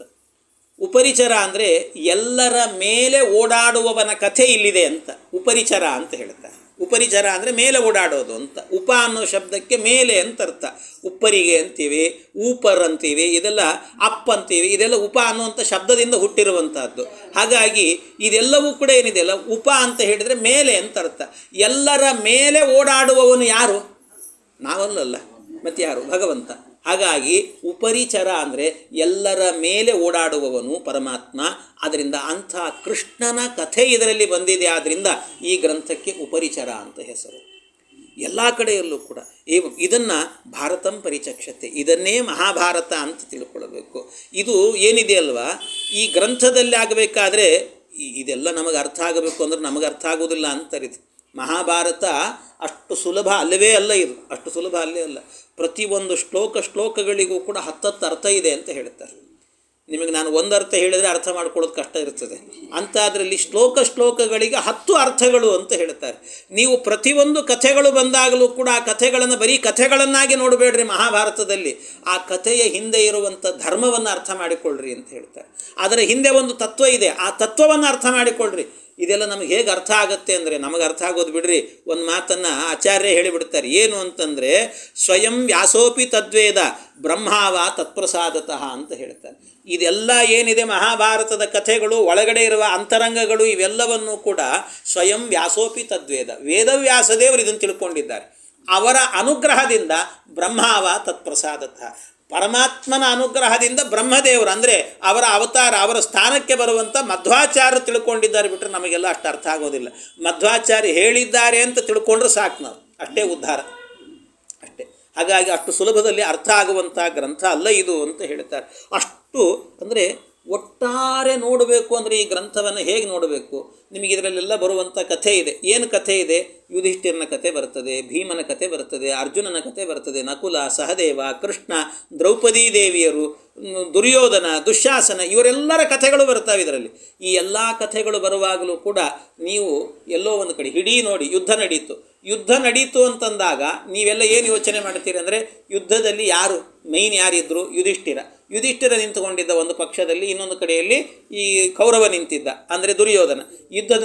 ಯುದ್ಧದಲ್ಲಿ ಯಾರು ಗೆದ್ದರು? ಈ ಯುಧಿಷ್ಠಿರ ಗೆದ್ದ. ಆದ್ದರಿಂದ ಯುಧಿಷ್ಠಿರ ಇಷ್ಟೇ ತಿಳ್ಕೊಬೇಡ್ರಿ, ಯುಧಿಷ್ಠಿರನಿಗೆ ಗೆಲುವಾಯಿತು ಹಾಗಲ್ಲ. ಮತ್ತೇನು ಅಂದರೆ ಒಂದೊಂದು ಸಂಕೇತ ಅಂತ ಇಟ್ಕೊಳ್ಬೇಕು. ಮೊದಲಿಗೆ ಯುಧಿಷ್ಠಿರ ಅಂತಂದರೆ ಅವನ ಧರ್ಮದ ಸಂಕೇತ ಅಂತ ಅರ್ಥ, ಧರ್ಮದ ಸಂಕೇತ. ಇನ್ನು ಭೀಮ ಅಂತ ಹೇಳಿದರೆ ಬರೀ ಭೀಮ ಅನ್ನೋ ವ್ಯಕ್ತಿಯನ್ನು ಇಟ್ಕೊಳ್ಬಾರ್ದು. ಭೀಮ ಅಂತ ಹೇಳಿದರೆ 10 ಗುಣಗಳನ್ನು ಇಟ್ಕೊಳ್ಬೇಕು ಅಂತ. ಜ್ಞಾನ, ಭಕ್ತಿ, ಶೂರತ್ವ, ಪಾಂಡಿತ್ಯ ಎಲ್ಲ ಗುಣಗಳನ್ನು ಕೂಡ ಇಟ್ಕೊಳ್ಬೇಕು. ಹಾಗಾಗಿ ಆ ಭೀಮ ಅಂತ ಹೇಳಿದರೆ ಒಬ್ಬ ವ್ಯಕ್ತಿ ಅಲ್ಲ, ಎಲ್ಲ ಗುಣಗಳನ್ನು ಇಟ್ಕೊಳ್ಬೇಕು. ಅರ್ಜುನ ಅಂತ ಹೇಳಿದರೆ ಅವನು ಶ್ರವಣದ ಪ್ರತೀಕ. ಶ್ರವಣ ಯಾಕೆ ಅಂದರೆ ಭಗವದ್ಗೀತೆಯನ್ನು ಕೇಳಿದವನು ಅವನು. ಆದ್ದರಿಂದ ಅರ್ಜುನ ಎಲ್ಲಿಯಾದರೂ ಕೂಡ ಉದ್ಧಾರ ಆದ ಅಂದರೆ ಶ್ರವಣ ಮಾಡಿದರೆ ಉದ್ಧಾರ ಆಗ್ತೀವಿ ಅಂತ ಅರ್ಥ. ನಕುಲ ಅಂತ ಹೇಳಿದರೆ ನೀತಿ ಅಂತ ಅರ್ಥ. ಸಹದೇವ ಅಂತ ಹೇಳಿದರೆ ವಿನಯ ಅಂತ ಅರ್ಥ. ಹೀಗೆ ಒಂದೊಂದು ಕೂಡ ಅಂದರೆ ನಕುಲ ಅಂತಂದರೆ ನೀತಿ ಅಥವಾ ನಮ್ಮ ಚಾರಿತ್ರ್ಯ ಅಂತ, ಇನ್ನೊಂದು ವಿನಯ, ಇವೆಲ್ಲವೂ ಕೂಡ. ಹಾಗಾಗಿ 5 ಜನರು ಅಂದರೆ ಒಂದೊಂದರ ಪ್ರತೀಕ. ಇನ್ನು ಇಷ್ಟೆಲ್ಲ ಆಯ್ತಲ್ಲ, ಇದೆಲ್ಲ ಆದ ನಂತರ ದ್ರೌಪದಿ ದೇವಿಯರು. ದ್ರೌಪದಿ ದೇವಿ ಅಂದರೆ ಯಾರು? ದ್ರೌಪದಿ ದೇವಿ ಅಂದರೆ ವೇದವಾಣಿ ಅಂತ ಅರ್ಥ, ವೇದವಾಣಿ ಅಂತ ಅರ್ಥ. ಈ ವೇದವಾಣಿ ಇದೆ ಅಲ್ವಾ, ಅದಕ್ಕೆ ದುಶ್ಯಾಸನ ಬಂದ. ಬಂದು ದ್ರೌಪದಿ ದೇವಿಯ ತಲೆಮುಡಿಗೆ ಕೈ ಹಾಕಿ ಎಳ್ಕೊಂಡು ಬಂದ, ಸಭೆಯಲ್ಲಿ ನಿಲ್ಲಿಸಿ ಅವಮಾನವನ್ನು ಮಾಡಿದ ಅಂದರೆ ಅದರ ಅರ್ಥ ಏನು ಅಂತಂದರೆ, ವೇದವಾಣಿಯನ್ನು ಹಿಡಿದು ಎಳೆದಾಡಿ ತನಗೆ ಬೇಕಾದಂತೆ ಅರ್ಥಗಳನ್ನು ಮಾಡಿ, ಅಲ್ಲಿಲ್ಲ ಪರಮಾತ್ಮ ಸರ್ವೋತ್ತಮ ಅಂತ ಹೇಳಿದ್ದಾರೆ ವೇದದಲ್ಲಿ, ಜೀವರೆಲ್ಲರೂ ಕೂಡ ಅಲ್ಪಜ್ಞರು ಅಂತ ಹೇಳಿದ್ದಾರೆ. ಆದರೆ ಆ ವೇದವನ್ನು ಎಳೆದು ತಂದು ಅಹಂ ಬ್ರಹ್ಮಾಸ್ಮಿ ಅಂತ ಹೇಳಿಕೊಂಡು ನಾನೇ ಬ್ರಹ್ಮ ಅಂತ ಎಳೆದು ಅವಮಾನವನ್ನು ಮಾಡಿದರೆ ಅದು ದುಶ್ಯಾಸನ ದ್ರೌಪದಿ ದೇವಿಯರಿಗೆ ಮಾಡಿದ ಅವಮಾನ ಅಂತ ಚಿಂತನೆ ಮಾಡಬೇಕು. ಅಂದರೆ ಅರ್ಥ ಏನು ಅಂದರೆ ವೇದವಾಣಿಗೆ ಮಾಡಿದಂಥ ಅಪಮಾನ, ಇದು ಅಪವ್ಯಾಖ್ಯಾನಗಳು ಅಂತ ತಿಳ್ಕೊಳ್ಬೇಕು. ಹೀಗೆ ಪ್ರತಿ ಹಂತದಲ್ಲೂ ಕೂಡ ಒಬ್ಬೊಬ್ಬರಿಂದಲೂ ಕೂಡ ನಡೆದಂಥ ಘಟನೆಗಳೇನಿದ್ದಾವಲ್ಲ ಎಲ್ಲವೂ. ನೀವು ಕುರುಕ್ಷೇತ್ರದ ಯುದ್ಧ ಅಂತ ಹೇಳಿದರೆ, ಕುರುಕ್ಷೇತ್ರದ ಯುದ್ಧ ಅಂದರೆ ಅದರಲ್ಲೂ ಕೂಡ ಎರಡು ಸೈನ್ಯ ಇದೆ, ಒಂದು ಕೌರವ ಸೈನ್ಯ, ಇನ್ನೊಂದು ಪಾಂಡವ ಸೈನ್ಯ ಅಂತ. ಅದರಲ್ಲಿ ಪಾಂಡವ ಸೈನ್ಯ ಅಂತ ಹೇಳಿದರೆ ಆ ಕುರುಕ್ಷೇತ್ರದಲ್ಲಿ ಪಾಂಡವರು ಅಂದರೆ ಸಜ್ಜನರು, ಇವರೆಲ್ಲ ದುರ್ಜನರು. ಅಂದರೆ ನಮ್ಮ ಮನಸ್ಸು ಇದೆ ಅಲ್ವಾ, ಅದರಲ್ಲಿ ಎರಡು ವಿಧವಾದಂಥ ಮನಸ್ಸಂತೆ, ಒಂದು ಒಳ್ಳೆಯ ಮನಸ್ಸು, ಇನ್ನೊಂದು ಕೆಟ್ಟ ಮನಸ್ಸು. ಏನು ಆ ಮನಸ್ಸು ಮಾಡ್ತಾ ಇದೆ ಅಂತಂದರೆ, ಮನಸ್ಸು ಒಳ್ಳೆಯ ಮನಸ್ಸು ಯೋಚನೆ ಮಾಡ್ತಾ ಇರುತ್ತೆ ಪ್ರತಿನಿತ್ಯ, ಇವತ್ತಿನಿಂದ ಮಹಾಭಾರತ ಆರಂಭ ಆಗ್ತಾ ಇದೆ ಅಂತೆ, ಕೇಳಬೇಕು ಅನ್ನುವ ಬುದ್ಧಿಯನ್ನು ಕೊಡುತ್ತದೆ ಅದು. ಇನ್ನೊಂದು ಮನಸ್ಸು ಹೇಳ್ತದೆ, ಮಹಾಭಾರತ ಮತ್ತೆ ಕೇಳಿದರೆ ಆಯಿತು, ಸೀರಿಯಲ್ ಮಿಸ್ ಆಗುತ್ತಲ್ಲ ಅಂತ ಇನ್ನೊಂದು ಮನಸ್ಸು ಹೇಳ್ತದಂತೆ. ಆದ್ದರಿಂದಾಗಿ ಅದು ದುರ್ಜನ ಅಂತ, ಅದು ಕೆಟ್ಟ ಮನಸ್ಸು. ಅದೇನಿದೆಯಲ್ಲ ಕೌರವರು ಅಂತ ಅರ್ಥ. ಇದು ಏನಿದೆಯಲ್ವ, ಇದು ಸಜ್ಜನರಾದಂಥ ಪಾಂಡವರು ಅಂತ ಅರ್ಥ. ಈ ಹೋರಾಟ ಏನಿದೆಯಲ್ವ, ಕುರುಕ್ಷೇತ್ರ ಯಾವುದು ಅಂದರೆ ನಮ್ಮ ಹೃದಯವೇನೇ ಕುರುಕ್ಷೇತ್ರ ಅಂತೆ. ಆ ಕುರುಕ್ಷೇತ್ರದಲ್ಲಿ ಇವರಿಬ್ಬರಿಗೂ ಕೂಡ ಹೋರಾಟ ನಡೆಯುತ್ತೆ. ಹೋರಾಟ ನಡೆದಾಗ ನಮ್ಮ ಜೀವನದಲ್ಲಿ ಈ ಹೋರಾಟದಲ್ಲಿ ಗೆಲುವು ಯಾರಿಗೆ ಸಿಗುತ್ತೆ ಅಂದರೆ ಕೌರವನಿಗೆ ಸಿಗುತ್ತೆ. ನಮ್ಮಲ್ಲಿ ಕೌರವನಿಗೆ ಸಿಗುತ್ತೆ. ಯಾಕೆ ಅಂದರೆ ಕೌರವನಿಗೆ ಮಣೆ ಹಾಕ್ತೀವಿ ನಾವು. ಯಾಕೆ ಅವನಿಗೆ ಮಣೆ ಹಾಕಿ ಅವನಿಗೆ ಗೆಲುವನ್ನು ಕೊಡ್ತಾ ಇದ್ದೇವೆ ಅಂತಂದರೆ, ನಮ್ಮ ಜೀವನದಲ್ಲಿ ಭಗವದ್ಗೀತೆಯನ್ನು ಉಪದೇಶ ಮಾಡುವಂಥ ಕೃಷ್ಣನ ನಾವು ಹಿಡಿದಿಲ್ಲಲ್ಲ, ಅವನ ಉಪದೇಶವನ್ನು ಹಿಡ್ಕೊಂಡಿದ್ವಿ ಅಂದರೆ ಪಾಂಡವರಿಗೆ ಗೆಲುವು ಸಿಗ್ತಾ ಇತ್ತು. ಆದ್ದರಿಂದ ಪಾಂಡವರಿಗೆ ಗೆಲುವು ಸಿಕ್ತು ಅಂತಂದರೆ ಭಗವಂತ ಉಪದೇಶ ಮಾಡಿದಂಥ ತತ್ವವನ್ನು ಶ್ರವಣ ಮಾಡಿದ್ರಿಂದಾಗಿ ಅದರಿಂದ ಇವರಿಗೆ ಗೆಲುವು ಸಿಕ್ತು. ಅಂದರೆ ದೇವರ ಕಥೆಯನ್ನು ಕೇಳಿಕೊಂಡು ಏನೇ ಕೆಲಸವನ್ನು ಆರಂಭ ಮಾಡಿದರೂ ಕೂಡ ದೇವರ ಮಹಿಮೆ ಚಿಂತನೆ ಮಾಡಿಕೊಂಡು ಒಳ್ಳೆಯ ಕೆಲಸವನ್ನು ಮಾಡಿದ್ವಿ ಅಂದರೆ ದೇವರು ನಮಗೆ ಜೀವನದಲ್ಲಿ ಗೆಲುವು ಕೊಡ್ತಾನೆ, ಜಯವನ್ನು ಕೊಡ್ತಾನೆ ಅಂತನ್ನುವ ಸಂದೇಶ. ಅಂದರೆ ಬರೀ ಒಂದು ಕಥೆ ಅಂತ ತಿಳಿಬೇಡ್ರಿ, ಅದರ ಹಿಂದೆ ಒಂದು ತತ್ವ ಇದೆ ಅಂತ ತಿಳ್ಕೊಳ್ಬೇಕು. ಒಂದೊಂದು ತತ್ವ ಎನ್ನುವಂಥದ್ದು ಇರುತ್ತಂತೆ. ಈ ರೀತಿಯ ತತ್ವಗಳೆಲ್ಲವೂ ಕೂಡ ಇದರಲ್ಲಿ ಇರುವಂತಹದ್ದು ಅಂತ ಹೇಳ್ತಾರೆ. ಇಂತಹ ತತ್ವ ಏನಿದೆಯಲ್ವ, ಇಂಥ ತತ್ವಗಳು ಅಲ್ಲಲ್ಲಿ ಉಲ್ಲೇಖವೂ ಮಾಡಿದ್ದಾರೆ. ನಮಗೆ ಒಂದು ಪ್ರಸಂಗ ಹೇಳ್ತೀನಿ, ಇಂಥ ತತ್ವಗಳು ಹ್ಯಾಕೆ ತಿಳ್ಕೊಳ್ಬೇಕು ಅನ್ನೋದಕ್ಕೆ. ಉಳಿದ ಕಡೆಯಲ್ಲಿ ನಾನು ಆಲ್ಮೋಸ್ಟ್ ಕೆಲವು ಕಡೆಯಲ್ಲಿ ಮಾತ್ರ ತತ್ವ ಹೇಳ್ತಾ ಇರ್ತೇನೆ, ಕೆಲವು ಕಡೆಯಲ್ಲಿ ಕಥೆ ಹೇಳ್ತಾ ಹೋಗಿರ್ತೇನೆ. ಅದು ವಿಸ್ತಾರ ಆಗುತ್ತೆ ಅನ್ನುವ ದೃಷ್ಟಿಯಿಂದ ಅನೇಕ ಕಥೆಗಳು ಬರಬೇಕು. ಆದ್ದರಿಂದಾಗಿ ಒಂದು ಕಡೆ ಹೇಳ್ತೇನೆ, ಒಂದು ದೃಷ್ಟಾಂತ ನಿಮಗೆ ಸುಮ್ಮನೆ. ಈ ದುಷ್ಟ ಇವನೇನು ಮಾಡ್ತಾನೆ, ದುರ್ಯೋಧನ ಪಾಂಡವರನ್ನೆಲ್ಲರನ್ನೂ ಕೂಡ ಅರಗಿನ ಮನೆಗೆ ಕಳಿಸಿದಂತೆ. ಅರಗಿನ ಮನೆಗೆ ಕಳಿಸಿದಾಗ ಅರಗಿನ ಮನೆಯಲ್ಲಿ ಹೋದರು ಪಾಂಡವರು. ದ್ರೌಪದಿ ಇರಲಿಲ್ಲ ಆಗ.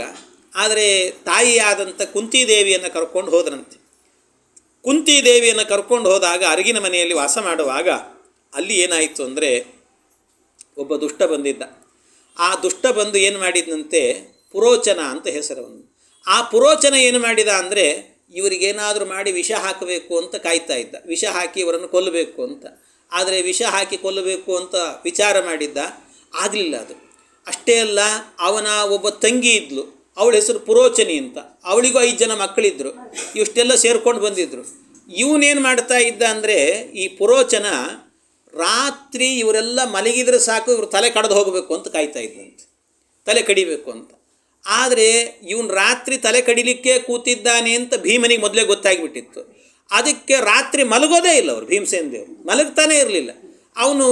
ಅವನು ಪಾಪ ಮಲಗಬಾರ್ದು, ಇವರು ಮಲಗಿದಾಗ ನಾನು ಅವ್ರನ್ನ ಹೊಡಿಬೇಕು ಅಂತ ಕಣ್ಣು ಬಿಟ್ಕೊಂಡು ಕೂಡೋದು. ಈ ಎದ್ದೆದ್ದು ನೋಡೋದು, ಭೀಮ ಎದ್ದು ಕೂತಿರ್ತಿದ್ದ, ಅಯ್ಯೋ ಇರಲಿ ಬಿಡೋದು, ಸುಮ್ಮನೆ ಆಗಿಬಿಡೋದು ಇವನು. ಆಮೇಲೆ ಎಷ್ಟೋ ಸರ್ತಿ ಹೀಗೆ ಸುಮ್ಮನೆ ಅವನಿಗೆ ನಿದ್ದೆ ಬಂದು ಅಕಸ್ಮಾತ್ ಕಣ್ಣು ಬಿಟ್ಟ ಅಂದರೆ ಎದುರಿಗೆ ಭೀಮಸೇನ ದೇವ್ರು ಕೂತಿದ್ದಂತೆ. ಅದನ್ನು ನೋಡೇ ಗಾಬರಿ ಆಗ್ತಿದ್ದ, ಗಾಬರಿಯಾಗಿ ಸುಮ್ಮನೆ ಆಗಿಬಿಡ್ತಿದ್ದಂತೆ. ಕಡೆಗೆ ಈ ರೀತಿ ಆಗಿ ಕೊನೆಗೆ ಏನಾಗಿಬಿಡ್ತು ಅಂದರೆ, ಆ ಪುರೋಚನನಿಗೆ ತಡ್ಕೊಳ್ಳಿಕ್ಕಾಗಲಿಲ್ಲ, ನಿದ್ದೆ ತಡಿಲಿಕ್ಕಾಗದೆ 6 ತಿಂಗಳು ಎದ್ದಿದ್ದಂತೆ. 6 ತಿಂಗಳು ಒಂದು ದಿವಸ ಆಗಬೇಕಾದ್ರೆ ನಿದ್ದೆ ಬಂದ್ಬಿಡ್ತು, ತಡ್ಕೊಳ್ಳಿಕ್ಕಾಗಲಿಲ್ಲ ಅವನಿಗೆ. ಆಗಲ್ಲಪ್ಪ ಇದು ನನ್ನ ಕೈಲಿ ಅಂತ ಹೇಳ್ಬಿಟ್ಟು ನಿದ್ದೆ ಹೊಡೆದೇ ಬಿಟ್ಟನಂತ ಅವನು ಪುರೋಚನ. ನಿದ್ದೆ ಹೊಡೆದ ಕೂಡಲೇ ಭೀಮಸೇನ ದೇವರು ಏನು ಮಾಡಿದರು ಅಂತಂದರೆ, ಆ ಅರಗಿನ ಮನೆಗೆ ಮೊದಲೇ ವಿದುರನಿಗೆ ಹೇಳಿಬಿಟ್ಟು ಒಂದು ಸುರಂಗ ಮಾರ್ಗವನ್ನು ಮಾಡಿಸಿದ್ರಂತೆ. ಸುರಂಗ ಮಾರ್ಗವನ್ನು ಮಾಡಿಸಿ ಆ ಸುರಂಗ ಮಾರ್ಗದಲ್ಲಿ ರಾತ್ರೋರಾತ್ರಿ ಹೋಗಬೇಕಾದ್ರೆ ಎಲ್ಲರನ್ನೂ ಎತ್ಕೊಂಡ್ರಂತೆ. ಧರ್ಮರಾಜ, ಅರ್ಜುನ ಮತ್ತು ನಕುಲ, ಸಹದೇವ, ತಾಯಿಯಾದಂಥ ಕುಂತಿದೇವಿ ಎಲ್ಲರನ್ನ ಭುಜದ ಮೇಲೆ ಹೊತ್ತುಕೊಂಡು ಭೀಮಸೇನ ದೇವರು ಹೋದ್ರಂತೆ. ಹೊರಗಡೆ ಹೋದ್ರು. ಹೋಗಬೇಕಾದ್ರೆ ಸುಮ್ಮನೆ ಹೋಗಲಿಲ್ಲ, ಇಡೀ ಅರಗಿನ ಮನೆಗೆ ಬೆಂಕಿ ಹಚ್ಚಿ ಹೋಗಿಬಿಟ್ರಂತ. ಬೆಂಕಿ ಹಚ್ಚಿ ಹೋದ್ರು. ಹೊರಗೆ ಹೋದರು. ಹೋದ ಕೂಡಲೇ ಎಲ್ಲಿಗೆ ಹೋದ್ರವರು ಅಂದರೆ ಯೋಗೀವ ನಾರಾಯಣ ಮಾಸ ಸಾದ, ಭಗವಂತನನ್ನು ವೇದವ್ಯಾಸ ರೂಪಿ ಪರಮಾತ್ಮನನ್ನು ಹೋಗಿ ಅವರ ಪಾದಕ್ಕೆ ನಮಸ್ಕಾರ ಮಾಡಿ ಕೃಷ್ಣಾರ್ಪಣ ಅಂದ್ರಂತ. ಒಂದು ಸಲ ಭೀಮಸೇನ ದೇವರು ಕೃಷ್ಣಾರ್ಪಣ ಮಸ್ತು ಅಂದ್ರಂತೆ. ಇಷ್ಟು ಮಾಡಿದರು. ಏನಿದರ ಅರ್ಥ? ಇದಿಷ್ಟೇ ಅಲ್ಲ, ಇದರ ಹಿಂದೆ ಒಂದು ತತ್ವ ಇದೆ. ಏವಂ ಅಧ್ಯಾತ್ಮನಿಷ್ಠಂ ಹಿ ಭಾರತಂ ಸರ್ವಮುಚ್ಯತೆ ಅಂತ ಅಧ್ಯಾತ್ಮಪರವಾಗಿ ಈ ಮಹಾಭಾರತವನ್ನು ನೋಡಬೇಕು ಅಂತ. ಏನಿದರಲ್ಲಿರುವಂಥ ಅಧ್ಯಾತ್ಮ ಅಂತ ಹೇಳಿದರೆ ಅರಗಿನ ಮನೆ ಅಂತ ಹೇಳಿದ್ರಲ್ಲ. ಅರಗಿನ ಮನೆ ಅಂದರೆ ಯಾವುದು? ಬೇರೆ ಯಾವುದೂ ಅಲ್ಲ, ನಮ್ಮ ದೇಹವೇ ಅರಗಿನ ಮನೆ ಅಂತ ಅರ್ಥ. ಈ ದೇಹ ಇರೋದು ಯಾಕೆ? ಅರುಗು ಅನ್ನೋದು ಯಾಕೆ ಇರುತ್ತೆ ಹೇಳ್ರಿ? ಅರುಗಿರುವಂಥದ್ದು ಯಾಕೆ ಅಂತಂದರೆ ಸುಡ್ಲಿಕ್ಕೆ ಇರುವಂಥದ್ದು, ಅದು ಸುಡ್ಲಿಕ್ಕೆ ಇರೋದು. ಹಾಗೆ ಈ ದೇಹ ಎನ್ನುವಂಥದ್ದು ಕೂಡ ಕೊನೆಗೊಂದು ದಿವಸ ಇದು ಸುಡ್ಲಿಕ್ಕೆ ಅಂತಲೇ ಇರುವಂಥದ್ದು, ಮತ್ತು ಯಾವುದಕ್ಕೂ ಅಲ್ಲ. ಎಲ್ಲರೂ ತೊಗೊಂಡೋಗಿ ಬೇಡ ಅಂದರೂ ಕೂಡ ಅಲ್ಲೇ ಹಾಕೋರು, ಸುಟ್ಟೆ ಹಾಕ್ತಾರೆ ಇದನ್ನೆಲ್ಲರೂ ಕೂಡ. ಇಲ್ಲ ಇಷ್ಟು ದಿವಸ ನಮ್ಮ ಜೊತೆಗೆ ಚೆನ್ನಾಗಿದ್ದೆ ಅಂತೇನು ಮನೇಲಿ ಇಟ್ಕೊಂಡ್ಬಿಡ್ತಾರ? ಆ ದೇಹದಲ್ಲಿ ಪ್ರಾಣ ಹೋದ ಮೇಲೂ ಕೂಡ ಯಾರು ಇಟ್ಕೊಳ್ತಾರೆ? ಕಳಿಸ್ತಾರೆ ಎಲ್ಲರೂ ಕೂಡ. ಹಾಗಾಗಿ ಈ ದೇಹ ಎನ್ನುವಂಥದ್ದು ಇರೋದು ಯಾಕೆ ಅಂತಂದರೆ ಇದು ಅರಗಿನ ಮನೆ, ಅಂದರೆ ಅರುಗು ಸುಡ್ಲಿಕ್ಕೆ ಅಂತಲೇ ಇರುವಂಥದ್ದು. ಒಂದು ದಿವಸ ಇದನ್ನು ಎಲ್ಲರೂ ಕೂಡ ತಿಳ್ಕೊಂಡಿದ್ದಾರೆ, ಶಾಶ್ವತ ಅಂತ ತಿಳ್ಕೊಂಬಿಟ್ಟಿದ್ದಾರೆ. ಯಾವುದು ಶಾಶ್ವತ ಅಲ್ಲ, ಅದು ಯಾವತ್ತೋ ಒಂದು ದಿವಸ ಹೋಗಲೇಬೇಕಷ್ಟೆ. ಆಯಿತು. ಈ ಅರಗಿನ ಮನೆಯಲ್ಲಿ ಭೀಮ ಇದ್ದ ಅಂದರೆ ಅರ್ಥ ಏನು? ಒಳಗೆ ಜೀವ ಇದ್ದ ಅಂತ ಅರ್ಥ. ಜೀವ ಅಂದರೆ ಜೀವ ಏನು ಮಾಡಿದ? ಭೀಮ ಏನು ಮಾಡಿದ? ಒಂದು ದಿವಸ ಆದರೂ ಮಲಗಿದ್ದ ಅವನು? ಇಲ್ಲ, ಎಚ್ಚರಿಕೆಯಲ್ಲಿದ್ದ. ಅಂದರೆ ಈ ದೇಹಕ್ಕೆ ಬಂದಂಥ ಜೀವ ಏನು ಮಾಡಬೇಕು ಅಂದರೆ ಎಚ್ಚರದಿಂದ ಇರಬೇಕಂತ. ಎಚ್ಚರ ಅಂದರೆ ನಾನು ಯಾಕೆ ಇಲ್ಲಿಗೆ ಬಂದಿದ್ದೇನೆ ಅನ್ನುವಂಥ ಎಚ್ಚರ ಇರಬೇಕಂತ. ನಾನು ಬಂದದ್ದು ಇಲ್ಲಿ ಇಹಲೋಕದಲ್ಲಿ ಬರೀ ನಾನು ಸಂಪತ್ತನ್ನು ಸಂಪಾದನೆ ಮಾಡಿ ಅನುಭವಿಸ್ಲಿಕ್ಕೋಸ್ಕರ ಬಂದದ್ದಲ್ಲ, ಸಾಧನೆಗೋಸ್ಕರ ಬಂದದ್ದು ಅನ್ನುವ ಎಚ್ಚರ ಸದಾಕಾಲ ಇರಬೇಕು ಅನ್ನೋದನ್ನು ಎಚ್ಚರದಿಂದ ಇದ್ದಂಥ ಭೀಮಸೇನ ದೇವರು ತೋರಿಸಿದರು. ಸದಾ ಎಚ್ಚರದಲ್ಲಿರಬೇಕು ಅಂತ. ಎಚ್ಚರದಲ್ಲಿದ್ದರು. ಜೊತೆಗೇನು ಮಾಡಿದರು ಅಂದರೆ ಅವರು ಹೋಗಬೇಕಾದ್ರೆ, ಎಚ್ಚರದಿಂದ ಹೋಗಬೇಕಾದ್ರೆ ಏನು ಮಾಡಿದರು ಅವರು ಅಂದರೆ ಭೀಮಸೇನ ದೇವರು ಧರ್ಮರಾಜನನ್ನು, ಅರ್ಜುನನನ್ನು, ನಕುಲ ಸಹದೇವರನ್ನು ಮತ್ತು ಕುಂತಿದೇವಿಯನ್ನು ಕಟ್ಟಿಕೊಂಡು ಸುರಂಗ ಮಾರ್ಗದಿಂದ ಹೋದರು. ಅಂದರೆ ಅರ್ಥ ಏನು? ಧರ್ಮರಾಜ ಅಂತ ಹೇಳಿದರೆ, ಧರ್ಮರಾಜ ಅಂದರೆ ಒಂದು ಧರ್ಮದ ಸಂಕೇತ, ಪುಣ್ಯದ ಸಂಕೇತ. ಅಂದರೆ ಜೀವನಾದವನು ಈ ದೇಹದಲ್ಲಿರುವಾಗ ಪುಣ್ಯವನ್ನು ಸಂಪಾದನೆ ಮಾಡಬೇಕು. ಅಷ್ಟೇ ಅಲ್ಲ, ಅರ್ಜುನ ಅಂತ ಹೇಳಿದರೆ ಅವನು ಶ್ರವಣದ ಸಂಕೇತ. ಶ್ರವಣ ಆದ್ದರಿಂದ ನಿರಂತರವಾಗಿ ಭಗವಂತನ ತತ್ವಜ್ಞಾನವನ್ನು ನಿರಂತರ ಕಿವಿಯಿಂದ ಕೇಳ್ತಾ ಇರಬೇಕು. ಇದು ಇನ್ನೊಂದು. ಆಮೇಲೆ ನಕುಲ ಅಂದರೆ ಒಳ್ಳೆ ಸಚ್ಚಾರಿತ್ರ್ಯ, ಒಳ್ಳೆ ನಡತೆ ಇರಬೇಕು ಅಂತ. ಒಂದು ದಿವಸವೂ ಕೂಡ ಜೀವನದಲ್ಲಿ ನಡತೆಗೆಟ್ಟು ಬದುಕಬಾರದು ಅಂತ. ಹಾಗಾಗಿ ಒಳ್ಳೆ ನಡತೆಯಿಂದ ಬದುಕಬೇಕು. ಅದನ್ನು ನಕುಲ ಅಂತ ಹೇಳಿದರು. ಸಹದೇವ ಅಂತ ಹೇಳಿದರೆ ವಿನಯ, ಒಳ್ಳೆ ವಿನಯವಂತಿಕೆ. ಆ ವಿದ್ಯೆ ಇದೆ ಅಂದ ಕೂಡಲೇ ಅಹಂಕಾರ ಬರ್ತಿರ್ತದೆ. ಅಹಂಕಾರ ಇಲ್ಲದೆ ವಿದ್ಯಾ ವಿನಯ ಅಂದರೆ ವಿದ್ಯೆ ಎನ್ನುವಂಥದ್ದು ವಿನಯವನ್ನು ಕೊಡಬೇಕು. ಆ ವಿನಯದಿಂದ ಬದುಕಬೇಕಂತೆ. ಆ ರೀತಿ ಇರಬೇಕು ಅಂತ ಹೇಳ್ತಾರೆ. ಹಾಗೆ ಇದ್ದು ಜೊತೆಗೆ ಹೋಗುವಾಗ ತಾಯಿ ಕುಂತಿದೇವಿಯನ್ನು ಕರ್ಕೊಂಡೋದು. ತಾಯಿ ಕುಂತಿದೇವಿ ಅಂದರೆ ಯಾರು? ಗಾಯತ್ರಿ. ವೇದ ಮಾತಾತು ಗಾಯತ್ರಿ ಅಂತ ಹೇಳ್ತಾರೆ. ಗಾಯತ್ರಿ ಮಂತ್ರ, ಆ ಗಾಯತ್ರಿ ಮಂತ್ರದ ಸಿದ್ಧಿಯನ್ನು ಪಡ್ಕೊಳ್ಬೇಕು ಅಂತ ಹೇಳಿದ್ದಾರೆ. ಗಾಯತ್ರಿ ಮಂತ್ರದ ಸಿದ್ಧಿಯನ್ನು ಪಡೆದುಕೊಂಡು ಇವರೆಲ್ಲರನ್ನ ಕಟ್ಟಿಕೊಂಡು ಆ ಭೀಮ ಹೋದ ಅಂದರೆ ಜೀವ ಹೋದ. ಎಲ್ಲಿಂದ ಹೋದ ಅಂದರೆ ಸುರಂಗ ಮಾರ್ಗದಿಂದ ಅಂತ ಹೇಳಿದರೆ ಇಲ್ಲಿ ಮೇಲ್ಗಡೆ ಒಂದು ಸುಷುಮ್ನ ಅಂತನ್ನುವಂಥ ಒಂದು ನಾಡಿ ಇದೆ. ಆ ನಾಡಿಯಿಂದ ಹೋದ ಅಂದರೆ ಎಲ್ಲಿಗೆ ಹೋಗಿ ಸೇರ್ತಾನೆ? ಯೋಗೀವ ನಾರಾಯಣ ಮಾಸ ಸಾದ, ಭಗವಂತನ ಪಾದವನ್ನು ಸೇರ್ತಾನೆ ಅನ್ನುವ ಅರ್ಥ ಈ ಕಥೆಯಲ್ಲಿದೆ ಅಂತ ಹೇಳ್ತಾರೆ. ಹೀಗೆ ಏವಂ ಅಧ್ಯಾತ್ಮನಿಷ್ಠಂ ಹಿ ಭಾರತಂ ಪರಿಚಕ್ಷತೆ. ಮಹಾಭಾರತ ಅನ್ನುವಂಥದ್ದು ಬರೀ ಅಲ್ಲಿರುವಂಥ ಕಥೆಗಳಲ್ಲಿ ಹೊಡೆದಾಟ, ಭೀಮ ಹೋದ, ಈ ಅರಗಿನ ಮನೆ ಸುಟ್ಟೋಯ್ತು, ಮಾಡಿತು, ಇಷ್ಟೇ ಕಥೆ ನೋಡಬೇಡ್ರಿ. ಇದರ ಹಿಂದೆ ಇರುವಂಥದ್ದನ್ನು ನೋಡಿ. ಅಷ್ಟು ಮಾಡಿದಂಥ ಭೀಮ ಮತ್ತೇನು ಮಾಡಿದ ಅಂತ ಕೇಳಿದರೆ ಅಲ್ಲಿ ಹೋದ್ನಲ್ಲ, ಕೃಷ್ಣಾರ್ಪಣ ಅನ್ನಂತೆ, ಭಗವಂತನ ಪಾದಕ್ಕೆ ಬಿತ್ತು. ಕೃಷ್ಣಾರ್ಪಣ ಅಂದ. ವೇದವ್ಯಾಸ ದೇವರು ಕೇಳಿದ್ರಂತೆ, ಎಲ್ಲ ಭೀಮ ಏನೋ ಬಂದು ನನ್ನ ಪಾದಕ್ಕೆ ನಮಸ್ಕಾರ ಮಾಡಿ ಏನೋ ಕೃಷ್ಣಾರ್ಪಣೆ ಅಂದೆಲ್ಲ, ಏನು ಸಮರ್ಪಣೆ ಮಾಡಿದೆ ನೀನು ಅಂತ ಕೇಳಿದ್ರಂತೆ.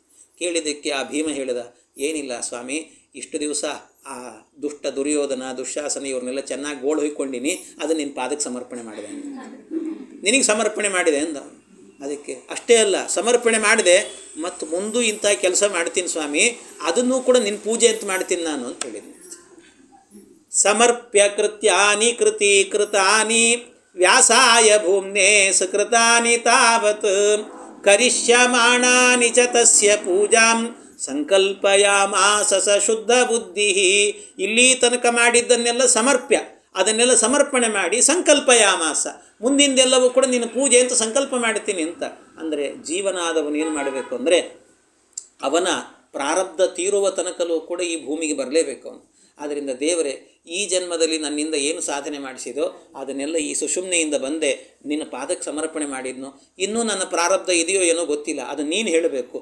ಆದ್ದರಿಂದ ಮತ್ತೆ ಕಳಿಸಿದೆ ಅಂದರೆ ಇಡೀ ಜೀವನದಲ್ಲಿ ಮಾಡುವ ಎಲ್ಲ ಕೆಲಸಗಳು ನಿನ್ನ ಪೂಜೆ ಅಂತ ಮಾಡ್ತೇನೆ ಸ್ವಾಮಿ ನಾನು ಅಂತ ಹೀಗೆ ಅನುಸಂಧಾನವನ್ನು ಮಾಡಬೇಕು ಅಂತ ಇದು ಭೀಮನ ಕಥೆಯಿಂದ ತಿಳಿಬೇಕಾದದ್ದು. ಅರಗಿನ ಮನೆಯ ಸುಟ್ಟು ಹೋಯಿತು ಅಂದರೆ ಬರೀ ಅಷ್ಟೇ ಅಲ್ಲ, ಅದರ ಹಿಂದೆ ಇರುವ ಅಧ್ಯಾತ್ಮವನ್ನು ತಿಳಿಯಬೇಕು ಅಂತ ಈ ಅಧ್ಯಾತ್ಮ ಈ ರೀತಿಯಲ್ಲಿ ಏವಂ ಅಧ್ಯಾತ್ಮನಿಷ್ಠಂ ಹಿ ಭಾರತಂ ಪರಿಚಕ್ಷತೆ ಅಂತ ಇದನ್ನು ಈ ರೀತಿ ತಿಳ್ಕೊಳ್ಬೇಕು ಅಂತ ಹೇಳುತ್ತಾರೆ. ಅಶ್ವತ್ಥಾಮನ ಕಥೆ ಬರುತ್ತದೆ. ಅಶ್ವತ್ಥಾಮನ ಕಥೆ ಅಂದಾಗ ಅಶ್ವತ್ಥಾಮ ಅಂದರೆ ಮನಸ್ಸು ಅಂತ ಅರ್ಥ. ಯಾಕೆಂದರೆ ಮನೋಭಿಮಾನಿಗಳಾದಂಥ ರುದ್ರದೇವರು ಅಂತ ಅರ್ಥ. ಅಶ್ವತ್ಥಾಮರ ಕಥೆಯಲ್ಲೂ ಕೂಡ ಇರುವಂಥದ್ದೇನು ಅಂತಂದರೆ ಮನಸ್ಸೇ. ನೋಡಿ ಎಷ್ಟು ವಿಚಿತ್ರ ಅಂದರೆ ಅಶ್ವತ್ಥಾಮಾಚಾರ್ಯರು ನಿಮ್ಮ ಮನಸ್ಸು ಹಾಳಾಗಬಾರ್ದು ಅಂದರೆ ಕಂಡ ಪದಾರ್ಥವನ್ನು ತಿನ್ನಬೇಡ್ರಿ ಅಂತಂದರು. ಕಂಡ ಪದಾರ್ಥವನ್ನು ತಿಂದ್ರಿ ಅಂದರೆ ಮನಸ್ಸು ಹಾಳಾಗತ್ತೆ ನಿಮ್ಮದು ಅಂತಂದರು. ಎಲ್ಲೆಲ್ಲೋ ಹೋಗ್ತೀರಿ, ಏನೇನೋ ತಿಂತೀರಿ, ಯಾರ್ಯಾರ್ದೋ ಕೊಟ್ಟದ್ದನ್ನು ಏನು ಕೊಡ್ತೀರಿ ಕೊಡ್ರಿ ತಿಂತೀವಿ ಅಂತ. ಆ ಹೊಟ್ಟೆ ಅನ್ನುವಂಥದ್ದು ತಿಪ್ಪೆ ಗುಂಡೆ ಆಗೋಗಿರ್ತದೆ, ಆ ರೀತಿಯಲ್ಲಿ ತಿಂತಾ ಇರ್ತೇವೆ. ಆದ್ದರಿಂದ ಕಂಡ ಪದಾರ್ಥಗಳನ್ನು ತಿನ್ನಬೇಡಿ, ಏನೇನೋ ತಿನ್ನಬೇಡ್ರಿ, ಒಳ್ಳೊಳ್ಳೆ ಪದಾರ್ಥಗಳನ್ನು ದೇವರಿಗೆ ಸಮರ್ಪಣೆಯನ್ನು ಮಾಡಿ ತಿನ್ನಿ ಅಂದರು. ಯಾಕೆ? ಒಂದು ಬಾರಿ ದುರ್ಯೋಧನನ ಕೈಯಲ್ಲಿ ಕೊಟ್ಟಂಥ ಹಾಲನ್ನು ಕುಡಿದ್ರು ಅಶ್ವತ್ಥಾಮಾಚಾರಿ ಎಂಥ ದುರ್ಬುದ್ಧಿವಂತು. ಎಲ್ಲಿ ತನಕ ಅಂದರೆ ಪರಮ ಭಕ್ತನಾಗಿರುವಂಥ ಭಗವಂತನ ಭಕ್ತನಾದಂತಹ ಆ ಪಾಂಡವರ ವಂಶದಲ್ಲಿ ಬಂದಂಥ ಪರೀಕ್ಷಿತನನ್ನು ಕೊಲ್ಲೋ ತನಕ ಬಿಡೋದಿಲ್ಲ ಅಂತ ಹೋರಾಟವನ್ನು ಮಾಡಿದರು. ಕೃಷ್ಣನ ವಿರುದ್ಧವಾಗಿ ನಿಂತ್ಕೊಂಡ್ಬಿಟ್ರು, ನಾನು ಇವನನ್ನು ಕೊಲ್ತೇನೆ ಅಂತ ಹೇಳಿಕೊಂಡು ಪರೀಕ್ಷಿತನ ವಿರುದ್ಧವಾಗಿ ನಿಂತುಕೊಂಡ್ರು. ಭಗವದ್ಭಕ್ತನಾದ ಪರೀಕ್ಷಿತನನ್ನು ಕೊಂದೇ ಬಿಟ್ರು ಒಂದು ಸರ್ತಿ, ಮತ್ತೆ ಕೃಷ್ಣ ಬದುಕಿಸಿದ. ಅಂತೂ ಇಷ್ಟೆಲ್ಲ ಮಾಡಿದ್ರು. ಯಾಕೆ ಅಂದರೆ ಒಂದು ಸರ್ತಿ ಕೆಟ್ಟ ಹಾಲನ್ನು ಕುಡಿದ್ರಿಂದ ದುರ್ಯೋಧನನ ಕೈಯಲ್ಲಿ ಕಲಿ ಸ್ವರೂಪ ಮುಂಡೆಗಂಡ, ಅಂಥವನ ಕೈಯಿಂದ ಹಾಲು ಕುಡಿದದ್ದಕ್ಕೆ ಇಂಥ ಸ್ಥಿತಿ ಬಂತವರಿಗೆ. ಆದ್ದರಿಂದಾಗಿ ಈ ರೀತಿ ಅದೇ ಆಮೇಲೆ ಅವರೇ ಶುಕಾಚಾರ್ಯರಾದರು. ಶುಕಾಚಾರ್ಯರಾದಾಗ ಅವರು ಏನೂ ಕುಡಿಲಿಕ್ಕೆ ಹೋಗಲಿಲ್ಲಂತೆ, ಕುಡಿಯೋದು ತಿನ್ನೋದೇ ಬಿಟ್ಬಿಟ್ರು. ಅವರು ಏನು ಜೀವನದಲ್ಲಿ ಕುಡಿದದ್ದೇನು ಅಂದರೆ ಭಾಗವತಾಮೃತವನ್ನು ಮಾತ್ರ ಕುಡಿದ್ರಂಥವ್ರು, ಮತ್ತೇನೂ ಕುಡಿಲೇ ಇಲ್ಲ ಅವರು. ಆದ್ದರಿಂದ ಕೊನೆ ಕಾಲದಲ್ಲಿ ಪರೀಕ್ಷಿತನನ್ನು ಉದ್ಧಾರ ಮಾಡಲಿಕ್ಕೆ ಬಂದರು. ಭವಮೋಚಕವಾದಂಥ ಭಾಗವತ ಶಾಸ್ತ್ರವನ್ನು ಹೇಳಿದ್ರಂತೆ ಅಂತಹದ್ದು. ಆದ್ದರಿಂದ ಮನಸ್ಸು ಅನ್ನುವಂಥದ್ದು ನೀವು ಹೇಗಿಟ್ಟುಕೊಳ್ತೀರೋ ಹಾಗಿರುತ್ತೆ ಅನ್ನೋದನ್ನು ಅಶ್ವತ್ಥಾಮಾಚಾರ್ಯರ ಕಥೆಗಳನ್ನು ನೋಡಿ ತಿಳ್ಕೊಳ್ಬೇಕು ಅಂತ. ಅಂದರೆ ಮಹಾಭಾರತ ಅಂದ ಕೂಡಲೇ ಬರೀ ಹೀಗಾಯಿತು ಹಾಗಾಯಿತು ಅಂತ ತಿಳ್ಕೊಬೇಡ್ರಿ. ಮಹಾಭಾರತದ ಕಥೆ ಎನ್ನುವಂಥದ್ದು ನಿತ್ಯ ನಿಮ್ಮ ದೈನಂದಿನ ಜೀವನದಲ್ಲಿ ನಡೆಯುವಂಥ ಕಥೆ ಇದು ಅಂತ ತಿಳ್ಕೊಳ್ರಿ. ಅದರಲ್ಲಿ ಅಧ್ಯಾತ್ಮ ಎನ್ನುವಂಥದ್ದಿದೆ, ಅದನ್ನು ಅರ್ಥ ಮಾಡಿಕೊಳ್ಳ್ರಿ ಅಂತ ಹೇಳುತ್ತಾರೆ. ಹೀಗೆ ಅಧ್ಯಾತ್ಮನಿಷ್ಠಂ ಹಿ ಭಾರತಂ ಪರಿಚಕ್ಷತೆ ಅಂತ ಈ ರೀತಿ ಅರ್ಥ ಮಾಡಿಕೊಳ್ಳ್ರಿ ಅಂತಂದರು. ಇಂಥ ಕಥೆಗಳನ್ನು ಹೇಳ್ತಾ ಇದು ಮಹಾಭಾರತ ಅಂತ ಹೇಳಿ ಇಂಥ ಮಹಾಭಾರತವನ್ನು ಹೇಳಿ ಮುಂದೆ ಮಹಾಭಾರತದ ಆರಂಭದಲ್ಲಿ ಒಂದು ಸ್ವಲ್ಪ ಕಥೆ ಇದೆ, ಆ ಕಥೆಯನ್ನು ಹೇಳ್ತೇನೆ. ಹೇಳಿ ಮತ್ತೆ ಮುಂದಕ್ಕೆ ಹೋಗ್ತೇನೆ. ಬೇರೆ ಬೇರೆ ಕಥೆಗಳನ್ನು ಅಲ್ಲಲ್ಲಿ ಆರಿಸಿಕೊಂಡು ಕೆಲವು ಕಥೆಗಳನ್ನು ಹೇಳುತ್ತೇನೆ. ಮಹಾಭಾರತದಲ್ಲಿ ಈ ಮಹಾಭಾರತ ರಚನೆ ಆಯಿತು, ಗಣಪತಿ ದೇವರು ಬರೆದ್ರು ಮಾಡಿದರು, ಇದೆಲ್ಲ ಸರಿ. ಇದನ್ನು ಯಾರು ಹೇಳಿದರು ಯಾರು ಕೇಳಿದರು ಅಂತ ಬೇಕಲ್ಲ. ಯಾರು ಹೇಳಿದ್ದು ಅಂದರೆ ಈ ಕಥೆಯನ್ನು ಶೌನಕರಿಗೆ ಸೂತ ಮಹರ್ಷಿಗಳು ಹೇಳಿದ್ದು. ಆದರೆ ಸೂತ ಮಹರ್ಷಿಗಳು ಹೇಳಬೇಕಾದ್ರೆ ನಾನು ಹೇಳಿದ್ದಲ್ಲ, ಮತ್ತಾರು ಹೇಳಿದ್ದು ಅಂದರೆ ಇದನ್ನು ಜನಮೇಜಯ ರಾಜನಿಗೆ ವೈಶಂಪಾಯನರು ಹೇಳಿದ್ದು ಅಂತ ಅವ್ರು ಹೇಳ್ತಾರೆ. ಜನಮೇಜಯ ರಾಜನಿಗೆ ವೈಶಂಪಾಯನರು ಅಂದರೆ ಜನಮೇಜಯ ರಾಜ ಏನು ಮಾಡ್ತಾನೆ ಅಂದರೆ ಅವನಿಗೆ ಕೊನೆಗೊಂದು ಸರ್ಪಯಾಗವನ್ನು ಮಾಡ್ತಾನೆ. ಆ ಸರ್ಪಯಾಗವನ್ನು ಮಾಡುವಾಗ ಅಲ್ಲಿ ವೇದವ್ಯಾಸ ದೇವರು ಬಂದಾಗ ವೇದವ್ಯಾಸ ದೇವರಲ್ಲಿ ಕೇಳುತ್ತಾನೆ, ಸ್ವಾಮಿ ನನ್ನ ಹಿರಿಯರೆಲ್ಲರೂ ಕೂಡ ಹೋರಾಟಗಳನ್ನು ಮಾಡಿ 18 ದಿವಸದ ಯುದ್ಧ ಮಾಡಿ ಏನೇನೋ ಅನರ್ಥ ಆಯಿತಂತೆ, ಆ ಕಥೆ ಏನು ಅಂತ ಬರೆದವರು ನೀವೇ ನನಗೆ ಹೇಳ್ರಿ ಅಂತ ಕೇಳಿದಾಗ ನಾನು ಬರೆದು ಸಾಕಾಗಿದೆ ಈಗಾಗಲೇ, ಈಗ ಅದನ್ನು ಬರೆದದ್ದನ್ನು ಅಧ್ಯಯನ ಮಾಡುವಂತ ನನ್ನ ವೈಶಂಪಾಯನ ಶಿಷ್ಯನಿಗೆ ಹೇಳಿದ್ದೆ, ಅವನು ಹೇಳ್ತಾನೆ ಅವನು ಬಾಯಲ್ಲಿ ಕೇಳಿ ನೀನು ಅಂತ ಜನಮೇಜಯನಿಗೆ ಹೇಳಿದ್ರಂತೆ. ವೇದವ್ಯಾಸ ದೇವರು ನಿಂತು ವೈಶಂಪಾಯನರಿಂದ ಉಪದೇಶವನ್ನು ಮಾಡಿಸಿದರು. ಹೀಗೆ ಆದ್ದರಿಂದ ಮಹಾಭಾರತದಲ್ಲಿ ಅಲ್ಲಲ್ಲಲ್ಲಿ ಆಗಬೇಕಾದ್ರೆ ವೈಶಂಪಾಯನ ಉವಾಚ ಅಂತ ಬರ್ತಾ ಇರುತ್ತೆ. ವೈಶಂಪಾಯನರು ಹೇಳಿದ್ರಂತೆ. ಈ ವೈಶಂಪಾಯನರು ಹೇಳಿದಾಗ ಇವನು ಕೇಳಬೇಕಾದ್ರೆ ಅದು ಏನಾಗಿತ್ತು ಅಂದರೆ ಇವನು ಸರ್ಪಯಾಗವನ್ನು ಮಾಡುತ್ತಿದ್ದ. ಸರ್ಪಯಾಗವನ್ನು ಯಾಕೆ ಮಾಡುತ್ತಿದ್ದ ಅಂತ ಮಹಾಭಾರತ ಒಂದು ವಿಸ್ತಾರವಾದಂಥ ಒಂದು ಕಥೆಯನ್ನು ಹೇಳುತ್ತದೆ. ಸರ್ಪಯಾಗ ಯಾಕೆ ಮಾಡಿದ ಅಂದರೆ, ಒಂದು ತಕ್ಷಕ ಅನ್ನುವ ಸರ್ಪ ಅವರ ಅಪ್ಪನನ್ನು ಕೊಂದಿದ್ದ, ಪರೀಕ್ಷಿತನನ್ನು. ಅದಕ್ಕೆ ಸರ್ಪ ಕೊಂದಿದೆ, ಆದ್ದರಿಂದ ಸರ್ಪ ಜಾತಿಯೇ ಇರಬಾರ್ದು ಅಂತ ಎಲ್ಲರನ್ನೂ ಸಂಹಾರ ಮಾಡ್ತೀನಿ ಅಂತ ಒಂದು ಉದ್ದೇಶ. ಇನ್ನೊಂದೇನಾಗಿತ್ತಂತೆ, ಅವನು ಈ ಕೆಲಸ ಮಾಡಲಿಕ್ಕೆ ಹೊರಟಾಗ ಒಬ್ಬ ಋಷಿಗಳಿದ್ದರು, ಅವ್ರ ಹೆಸರು ಉತ್ತಂಕ ಅಂತ. ಆ ಉತ್ತಂಕ ಅನ್ನುವಂಥ ಋಷಿಗಳೇನಿದ್ದಾರಲ್ಲ, ಅವರೂ ಕೂಡ ಇವರಿಗೆ ಪ್ರೇರಣೆ ಮಾಡಿದ್ರಂತೆ. ಉತ್ತಂಕ ಋಷಿಗಳು ಕೂಡ ನೀ ಕೆಲಸ ಮಾಡಿ ನೀನು ಅಂತ ಜನಮೇಜಯನಿಗೆ ಹೇಳಿದನು. ನೀನು ಮಾಡ, ಅವನು ಬಿಡಬೇಡ, ಕೊಂದು ಹಾಕವನ್ನ ಅಂತ ಹೇಳಿದನು. ಆಯಿತು, ಇಷ್ಟು ನಡೀತು. ಇಷ್ಟು ನಡೆದಾಗ ಬರೀ ಒಂದು ಸರ್ಪ ಕಚ್ಚಿತು ಅನ್ನುವ ಹಿನ್ನೆಲೆಯಿಂದ ಈ ಕೆಲಸ ಮಾಡಿದ್ನ ಅಂತ ಒಂದು ಪ್ರಶ್ನೆ. ಉತ್ತಂಕರು ಯಾಕೆ ಆ ತಕ್ಷಕನನ್ನು ಕೊಲ್ಲು ಅಂತ ಹೇಳಿದರು? ಉತ್ತಂಕನಿಗೂ ಮತ್ತು ತಕ್ಷಕನಿಗೂ ಏನು ದ್ವೇಷ? ಅಂಥ ದ್ವೇಷ ಆದರೆ ಏನಿತ್ತು, ಅದರ ಹಿನ್ನೆಲೆ ಏನು ಅನ್ನೋದರಿಂದ ಈ ಕಥೆ ಅನ್ನೋದು ಆರಂಭ ಆಗ್ತಾ ಹೋಗುತ್ತೆ. ಮಹಾಭಾರತದ ಕಥೆ ಅಲ್ಲಿಂದ ಆರಂಭ. ಏನಾಯಿತು ಅಂದರೆ, ಮೊದಲಿಗೆ ಒಂದು ನಮಗೆ ಗೊತ್ತಿರುವಂಥ ಕಥೆ ಎಷ್ಟು ಅಂದರೆ, ಮಹಾಭಾರತ ವಿಸ್ತಾರ ಎಷ್ಟು ಚೆನ್ನಾಗಿ ಹೇಳುತ್ತೆ ಅಂದರೆ, ಏನಾಯ್ತಂತೆ, ಈ ತಕ್ಷಕ ಬಂದು ಕಚ್ಚಿದ್ನಲ್ಲ, ಅದಕ್ಕೆ ಅವನಿಗೆ ಸಿಟ್ಟಲ್ಲ. ತಕ್ಷಕನ ಮೇಲೆ ಸಿಟ್ಟು ಬಂದದ್ದು ಅದಕ್ಕಲ್ಲ, ಇನ್ನೊಂದು ಸಿಟ್ಟಿತ್ತಂತೆ. ಏನು ಸಿಟ್ಟು ಅಂದರೆ, ಈ ಪರೀಕ್ಷಿತ್ ಸಾಯೋ ಕಾಲದಲ್ಲಿ, ಕೊನೆ ಕಾಲದಲ್ಲಿ, ಆಗ ಏನಾಯ್ತಂತೆ, ಒಬ್ಬ ಕಶ್ಯಪ ಗೋತ್ರದ ಬ್ರಾಹ್ಮಣ, ಆ ಬ್ರಾಹ್ಮಣ ಏನು ಮಾಡಿದ್ನಂತೆ, ಅವನು ಪರೀಕ್ಷಿತನನ್ನು ಬದುಕಿಸ್ಬೇಕು ಅಂತ ಬರ್ತಾ ಇದ್ದಂತೆ. ಎಲ್ಲೋ ಇದ್ದ ಅವನು ಬದುಕಿಸ್ಬೇಕು ಅಂತ. ಯಾಕೆ ಅಂದರೆ ಅವನಲ್ಲಿ ವಿಷ ಪರಿಹಾರ ಮಾಡುವಂಥ ಮಂತ್ರದ ಶಕ್ತಿ ಇತ್ತಂತ ಅವನಲ್ಲಿ. ಆ ಮಂತ್ರವನ್ನು ಪ್ರಯೋಗ ಮಾಡಿದರೆ, ಒಂದು ನೀರು ಪ್ರೋಕ್ಷಣೆ ಮಾಡಿದರೆ ಸಾಕು, ಅದರಿಂದ ಮತ್ತೆ ಬದುಕಿಬಿಡ್ತಿದ್ರಂತ. ಆ ವಿಷ ಎಲ್ಲ ಹೋಗಿಬಿಡ್ತಿತ್ತು, ಅಷ್ಟು ಶಕ್ತಿ ಇತ್ತಂತೆ. ಅವನು ಪರೀಕ್ಷಿತನನ್ನು ಬದುಕಿಸ್ಬೇಕು ಅಂತ ಬರ್ತಾ ಇದ್ದ. ದಾರಿಯಲ್ಲಿ ಬರುವಾಗ ಅದೇ ಸಂದರ್ಭದಲ್ಲಿ ಬ್ರಾಹ್ಮಣನ ವೇಷದಲ್ಲಿ ತಕ್ಷಕನೂ ಕೂಡ ಪರೀಕ್ಷಿತನನ್ನು ಕೊಲ್ಲಬೇಕು ಅಂತ ಬರ್ತಾ ಇದ್ದಂತೆ.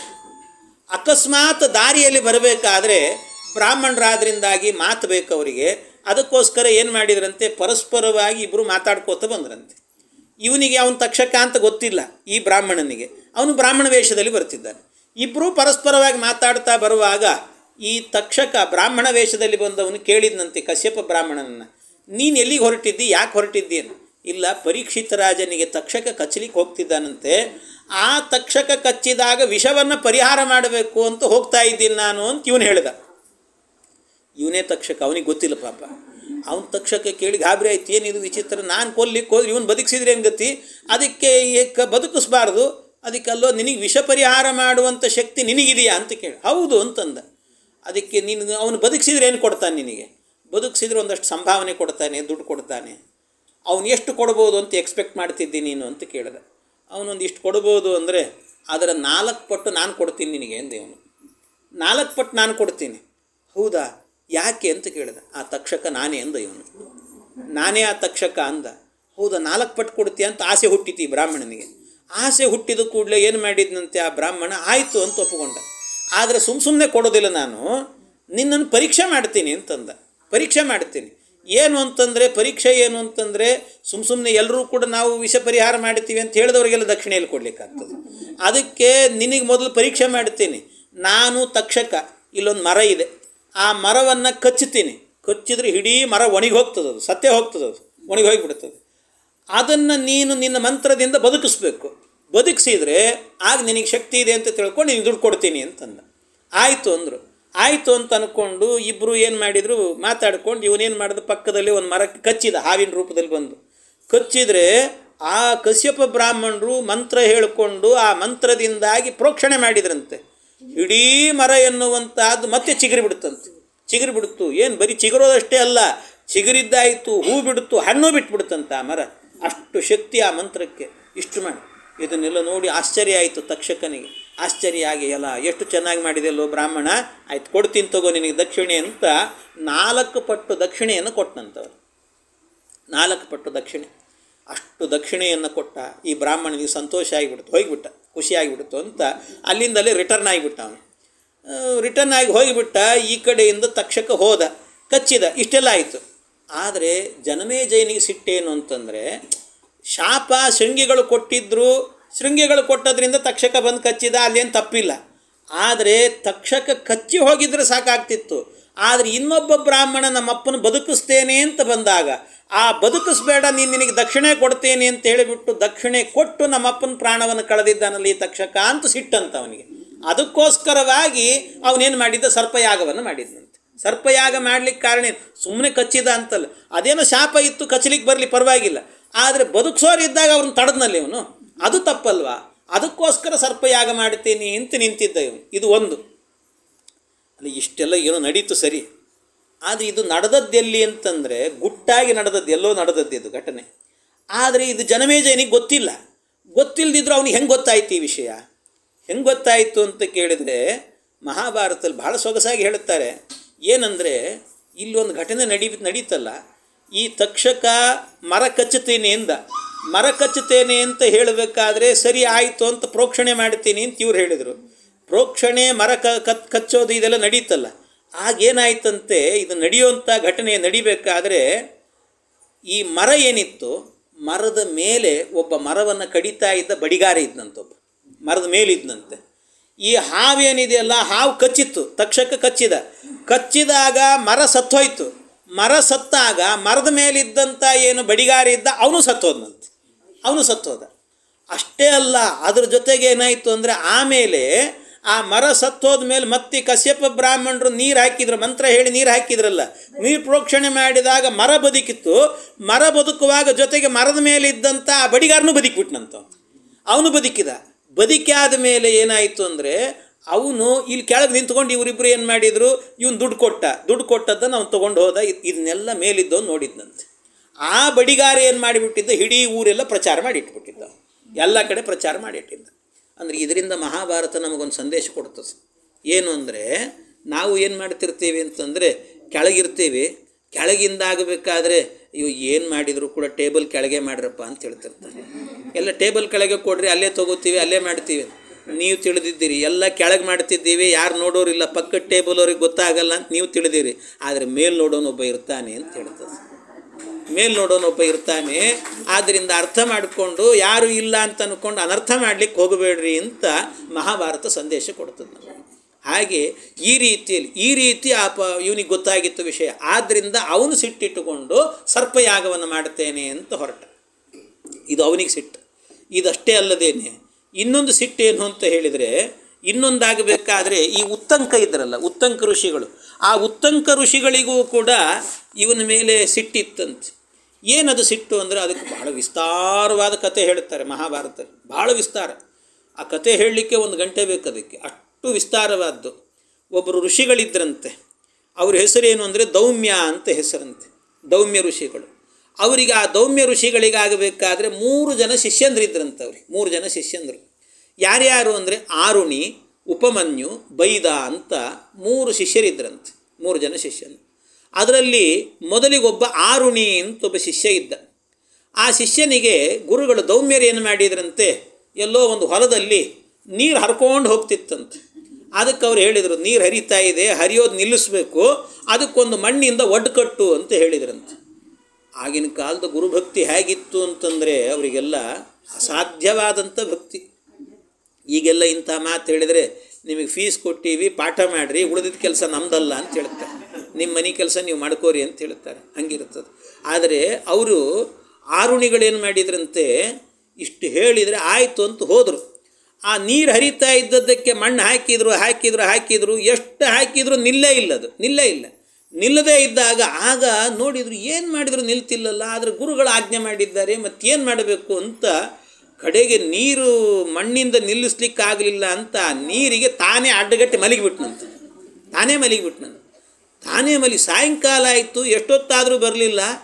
ಆಗ ದೌಮ್ಯ ಋಷಿಗಳಿಗೆ ಎಲ್ಲಿದ್ದಾನೆ ಈ ಹುಡುಗ ಇನ್ನೂ ಬರಲಿಲ್ಲಲ್ಲ ಅಂತ ಅಂದ್ಕೊಂಡು ಉಪಮನ್ಯು ಮತ್ತು ಬೈದನನ್ನು ಕರ್ಕೊಂಡು ಹುಡುಕ್ತಾ ಹೋದರು. ಎಲ್ಲಿದ್ದೀಯೋ ಆರುಣಿ ಅಂತ ಕೂಗುವಾಗ, ಸ್ವಾಮಿ ಇಲ್ಲಿದ್ದೇನೆ ಎಂದಂತ. ಏನು ಮಾಡ್ತಿದ್ಯೋ ಅಂದರೆ, ನೀವು ಹೇಳಿದ್ರಲ್ಲ ನೀರು ಹೋಗ್ತಾನೆ ಇತ್ತು, ಅದಕ್ಕೆ ನಿಮ್ಮ ಆಜ್ಞೆ ಪಾಲನೆ ಮಾಡಬೇಕು ಅಂತ ಅಂದ್ಕೊಂಡು ನಾನೇ ಅಡ್ಡವಾಗಿ ಮಲಗಿಬಿಟ್ಟೀನಿ ಅಂತಂದ. ಎಂಥ ಕೆಲಸ ಮಾಡಿದೆ ಮಾರಾಯ, ಎಷ್ಟು ಗುರುಭಕ್ತಿ ನಿನಗೆ ಅಂತ ಅಂದ್ಕೊಂಡು, ಬಾಯಿಲಿ ನೀನು ಅಂತ ಅಂದ್ಕೊಂಡು ಅವನಿಗೆ ಅನುಗ್ರಹ ಮಾಡಿದ್ರಂತೆ. ನನ್ನ ಮಾತನ್ನು ಇಷ್ಟು ಪಾಲನೆ ಮಾಡಿದ್ರಿಂದಾಗಿ ಇಡೀ ವೇದವಿದ್ಯೆ ನಿನಗೆ ಫಲಿಸ್ಲಿ ಅಂತ ಹೇಳಿಬಿಟ್ರಂತೆ. ಆಗಿನ ಕಾಲದ ಋಷಿಗಳೆಲ್ಲರೂ ಕೂಡ ವಿಷ್ಣು ವೈಷ್ಣವ ವಾಕ್ಯೇನ ವಿದ್ಯಾಸಿದ್ಧಿರ್ ಭವೇಂದ್ರನಾಮ್ ಅಂತ ಹೇಳುತ್ತಾರೆ. ವಿಷ್ಣು ಒಂದೋ ವಿಷ್ಣು ಅಥವಾ ವೈಷ್ಣವರು ಯಾರಾದರೂ ಒಂದು ಮಾತು ನಿನಗೆ ಒಳ್ಳೆಯದಾಗಲಿ ಅಂತ ಹೇಳಿಬಿಟ್ರು ಅಂತ ಇಟ್ಕೊಳ್ರಿ, ವಿದ್ಯಾಸಿದ್ಧಿರ್ ಭವೇಂದ್ರನಾಮ್. ವಿದ್ಯಾಸಿದ್ಧಿ ಆಗಿಬಿಡ್ತದಂತೆ. ವಿದ್ಯಾವಂತನಾಗುವಂತ ಬ್ರಾಹ್ಮಣರ ಆಶೀರ್ವಾದ ಮಾಡಿಬಿಟ್ರೆ ಆಗ ಹೋಗ್ತದಂಥದ್ದು. ಆದರೆ ಎರಡು ಮಾತೇ ಇಲ್ಲ. ಆದರೆ ಬ್ರಾಹ್ಮಣ ಸರಿಯಾಗಿರಬೇಕಷ್ಟೆ. ಬ್ರಾಹ್ಮಣ ಒಳ್ಳೆ ನಿಷ್ಠಾವಂತನಾಗಿದ್ದರೆ ಹಾಗೆ ಆಗ್ತದಂಥದ್ದು, ಹಂಗಾಗ್ತದಂತ. ಆದ್ದರಿಂದಾಗಿ ಅವನಿಗೆ ವೇದ ನಿನಗೆ ಹತ್ತಲಿ ಅಂತ ಹೇಳಿದ ಕೂಡಲೇ ಇಡೀ ವೇದ ವಿದ್ಯೆ ಹತ್ತಿಬಿಡುತ್ತಂತ ಅವನಿಗೆ. ಅಂತಹದ್ದು ಅದು ಆರುಣಿಗೆ ಮಾಡಿದ ಅನುಗ್ರಹ. ಇದೇ ರೀತಿ ಇನ್ನೊಬ್ಬ ಇದ್ದ, ಉಪಮನ್ಯು ಅಂತ ಒಬ್ಬ ಇದ್ದ. ಉಪಮನ್ಯು, ಆ ಉಪಮನ್ಯು ಏನಿದ್ದಾನಲ್ಲ ಅವನಿಗೇನು ಮಾಡಿದ್ದಂತೆ, ಅವನು ನಿತ್ಯ ಹೊರಗೆ ಹೋಗ್ತಿದ್ದ, ದನ ಕಾಯ್ಲಿಕ್ಕೆ ಹೋಗ್ತಿದ್ದ. ಅವನು ದಷ್ಟಪುಷ್ಟವಾಗಿದ್ದಂತೆ. ಅದಕ್ಕೆ ನಾನೇನು ಊಟಕ್ಕೆ ಹಾಕಿಲ್ಲ, ನೀನು ಹೆಂಗೋ ದಷ್ಟಪುಷ್ಟ ಇದ್ದಿ ಅಂತ ಕೇಳಿದ್ರಂತ ಅವ್ರು. ಕೇಳಿದ್ದಕ್ಕೆ ಅವನು ಹೇಳಿದ, ಸ್ವಾಮಿ ನೀವು ಹಾಕಿಲ್ಲ, ಹಸುಗಳು ಮೇಯ್ತಿರ್ತಾವೆ ಒಂದು ಕಡೆ, ನಾನು ಈ ಮನೆಗಳಿಗೆ ಹೋಗಿ ಭಿಕ್ಷೆ ಕೇಳ್ಕೊಂಡು ಅಲ್ಲಿ ತಿನ್ಕೊಂಬರ್ತೀನಿ. ಅಲ್ಲೋ ನಾನು ಆಜ್ಞೆನೇ ಮಾಡಿಲ್ಲ, ನನ್ನ ಕೇಳದೆ ನೀನು ಹೆಂಗೆ ಭಿಕ್ಷೆ ಸ್ವೀಕಾರ ಮಾಡ್ತಿ, ಸ್ವೀಕಾರ ಮಾಡಬಾರ್ದು ಅಂದಂತೆ. ಆಯಿತು ಅಂತ ಅವತ್ತಿನಿಂದ ಗುರುಗಳು ಆಜ್ಞೆ ಮಾಡಿದ್ದು ಬಿಟ್ಟೇ ಬಿಟ್ಟ, ಭಿಕ್ಷೆ ಸ್ವೀಕಾರ ಮಾಡಲಿಲ್ಲ. ಆಮೇಲೆ ಏನಾಯಿತು ಅಂದರೆ ಭಿಕ್ಷೆ ಸ್ವೀಕಾರ ಮಾಡಲಿಲ್ಲ ಅಂತ ಅಂದ್ಕೊಂಡು ಹೋದ. ಆಮೇಲೆ ಮುಂದಾಗಬೇಕಾದ್ರೆ ಅಷ್ಟೇ ದಷ್ಟಪುಷ್ಟವಾಗಿದ್ದ. ಹೆಂಗೋ ಅಂತ ಕೇಳಿದ್ರು ಮತ್ತೆ, ಸ್ವಾಮಿ ಭಿಕ್ಷೆ ಬಿಟ್ಟಿದ್ದೀನಿ, ಆದರೆ ಆಕಳು ಹಾಲು ಕುಡಿತಿದ್ದೀನಿ. ಅಲ್ಲೋ ಕರುಗಿಲ್ಲದೇನೆ ನೀನು ಕುಡಿದ್ರೆ ಏನು ಬಂತದೆಲ್ಲ, ಹಾಗೆಲ್ಲ ಕುಡಿಬಾರ್ದು ನೀನು ಅಂತ ಬೈದರು. ಆಯ್ತು, ಅದನ್ನೂ ಬಿಟ್ಟ. ಆಮೇಲೆ ಬಂದ ಮತ್ತೆ ಅಷ್ಟೇ ದಷ್ಟಪುಷ್ಟವಾಗಿದ್ದ. ಮತ್ತೆ ಕೇಳಿದ್ರು, ಹೆಂಗೋ ದಷ್ಟಪುಷ್ಟ ಇದೆಯಲ್ಲ. ಇಲ್ಲ, ಕರು ಕುಡಿತಾ ಇದೆ, ಕರು ಕುಡಿದಾದ್ಮೇಲೆ ಅದ್ರ ಮೂತಿಗೆ ಒಂದಷ್ಟು ನೊರೆ ಹತ್ತಿರ್ತದಲ್ಲ, ಅದನ್ನು ಚೆನ್ನಾಗಿ ತಿಂತಾ ಇದ್ದೀನಿ ಅಂತಂದ. ಅಯ್ಯೋ ಅದನ್ನು ತಿಂತಿದ್ದೀಯಾ, ಅದನ್ನು ತಿನ್ನಬಾರ್ದು ಅಂತಂದ. ಅದನ್ನು ತಿನ್ನಬಾರ್ದು, ಬಿಟ್ಟೇ ಬಿಟ್ಟ. ಉಪವಾಸ ಇದ್ದಂತೆ. ಕಡೆಗೆ ಹಸಿವೆ ಆಯಿತು, ತಡ್ಕೊಳ್ಳಿಕ್ಕಾಗಲಿಲ್ಲ. ಎಲ್ಲೋ ಹೋಗಬೇಕಾದ್ರೆ ಈ ಎಕ್ಕೆ ಇರ್ತದಲ್ಲ, ಎಕ್ಕೆ ಗಿಡ, ಅದ್ರ ಎಲೆ ತೊಗೊಂಡು ಕಡದು ತಿಂದು ಹಾಕಿಬಿಟ್ಟಂತೆ. ತಿನ್ನಬೇಕಾದ್ರೆ ಅದೆಲ್ಲ ಏನಾಯಿತು, ಅದರ ಹಾಲು ಗೀಲೆಲ್ಲ ಕಣ್ಣಿಗೆ ಅಲ್ಲಿ ಇಲ್ಲಿ ಹಾರಿಬಿಡ್ತು. ಅವನು ಕಣ್ಣೇ ಹೋಗಿಬಿಡ್ತು. ಯಾವುದೋ ಒಂದು ಓಡಾಡಿಕೊಂಡು ಹೋಗಬೇಕಾದ್ರೆ ಹಾಳು ಬಾವಿಗೆ ಬಿದ್ದಂತ. ಹಾಳು ಬಾವಿಗೆ ಬಿದ್ದು ಕೂಡಲೇ ಇವ್ರು ಮತ್ತೆ ಹುಡುಕೊಂಡು ಬಂದರು, ಶಿಷ್ಯ ಎಲ್ಲಿದ್ದಾನೆ ಅಂತ. ಹುಡುಕೊಂಡು ಬಂದಾಗ, ಸ್ವಾಮಿ ಇಲ್ಲಿದ್ದೀನಿ ಅಂದ. ಯಾಕೋ ಅಂದರು, ನೀವು ಹೇಳಿದ್ರಲ್ಲ ನಿಮ್ಮ ಆಜ್ಞೆ ಪರಿಪಾಲನೆ ಮಾಡಿದೆ, ಕೊನೆಗೆ ಎಕ್ಕೆ ತಿಂದೆ, ಹಿಂಗಾಯಿತು ಅಂತ. ಆಗ ನಿನಗೆ ಅನುಗ್ರಹ ಮಾಡ್ತೇನೆ ಅಂತ ಅಶ್ವಿನಿ ದೇವತೆಗಳ ಸ್ತೋತ್ರ ಹೇಳ್ತಾರೊಂದು ಆರಂಭದಲ್ಲಿ. ಅಶ್ವಿನಿ ದೇವತೆಗಳ ಸ್ತೋತ್ರವನ್ನು ಹೇಳಿದರು, ಇದನ್ನು ಹೇಳ್ಕೊ ನಿನಗೆ ಕಣ್ಣು ಬರ್ತದೆ ಅಂತಂದು. ಆಯಿತು ಅಂತ ಅವನಿಗೆ ಕಣ್ಣು ಬಂತು. ಕಣ್ಣು ಬಂದ ನಂತರ ಆಮೇಲೆ ನಿನ್ನ ಕಣ್ಣು ಹೋಗಬಾರದು, ಜೊತೆಗೆ ನಿನಗೆ ವೇದವಿದ್ಯೆ ಎನ್ನುವಂಥದ್ದು ಫಲಿಸ್ಲಿ ನನ್ನ ಆಜ್ಞೆ ಪಾಲನೆ ಮಾಡಿದ್ದಕ್ಕೆ ಅಂತ ಅವನಿಗೆ ಅನುಗ್ರಹ ಮಾಡಿದ್ರಂತೆ. ಅವನ ಅನುಗ್ರಹ ಆಯಿತು. ಇದು ಆದ ನಂತರ ಮತ್ತೊಬ್ಬ ಬೈದ ಅಂತ ಇನ್ನೊಬ್ಬ ಶಿಷ್ಯ ಇದ್ದ. ಆ ಬೈದ ಶಿಷ್ಯ ಏನಿದ್ನಲ್ಲ ಅವನಿಗೆ ಬರೀ ಕಷ್ಟದ ಕೆಲಸನೇ ಕೊಡ್ತಿದ್ರಂತೆ. ಏನು ಈ ಎತ್ತುಗಳು ಹೊರತಾವಲ್ಲ ಭಾರ, ಆ ಎತ್ತಿನ ಭಾರ ಎಲ್ಲ ನೀನು ಹೊರು ಅಂತ ಹೇಳ್ತಿದ್ರಂತೆ. ಆ ಭಾರ ಹೊತ್ಕೊಂಡು ಕೆಲಸ ಮಾಡ್ತಿತ್ತದು ಪಾಪ ಶಿಷ್ಯ. ಅಷ್ಟು ಮಾಡ್ತಾ ಇದ್ದಾಗ ಆಗ ಸಂತೋಷವಾಯಿತಂತೆ ಗುರುಗಳಿಗೆ. ನೀನು ನನ್ನ ಮಾತನ್ನು ಮೀರದೇನೆ ಇಷ್ಟು ಸೇವೆ ಮಾಡಿದ್ರಿಂದ ನನ್ನಂತೆ ಒಂದು ಗುರುಕುಲವನ್ನು ಸ್ಥಾಪನೆ ಮಾಡಿಕೊಂಡು ನೀನು ಕೂಡ ಒಳ್ಳೆ ವಿದ್ಯಾವಂತನಾಗಿ ಅನೇಕ ಶಿಷ್ಯರನ್ನು ತಯಾರು ಮಾಡಿ ನೀನು ಅಂತ ಅವನಿಗೆ ಆಶೀರ್ವಾದ ಮಾಡಿದ್ರಂತೆ. ಇಷ್ಟು ಆಶೀರ್ವಾದ ಮಾಡಿದ ಕೂಡಲೇ ಅವನು ಸಂತುಷ್ಟನಾದ. ಅವನೊಂದು ಆಶ್ರಮವನ್ನು ಕಟ್ಟಿದ. ಆ ಆಶ್ರಮದಲ್ಲಿ ಅಧ್ಯಯನ ಮಾಡಲಿಕ್ಕೆ ಅನೇಕ ಶಿಷ್ಯರು ಬಂದ್ರಂತೆ. ಆ ಶಿಷ್ಯರಲ್ಲೇ ಒಬ್ಬ ಶಿಷ್ಯ ಯಾರು ಅಂದರೆ ಉತ್ತಂಕ ಅನ್ನುವಂಥ ಶಿಷ್ಯ. ಆ ಉತ್ತಂಕನಿಗೂ ಮತ್ತು ಯಾರಿಗೆ ಈ ತಕ್ಷಕನಿಗೂ ಒಂದು ದ್ವೇಷ ಹುಟ್ಟುತ್ತದೆ. ಆ ಉತ್ತಂಕನಿಗೂ ತಕ್ಷಕನಿಗೂ ಯಾಕೆ ದ್ವೇಷ ಹುಟ್ಟಿತು, ಏನದರ ಹಿನ್ನೆಲೆ ಅನ್ನೋದನ್ನು ನಾಳೆ ದಿವಸ ನೋಡೋಣ ಅಂತ ಹೇಳಿದ್ದ. ಕೃಷ್ಣ ಅರ್ಪಣೆ.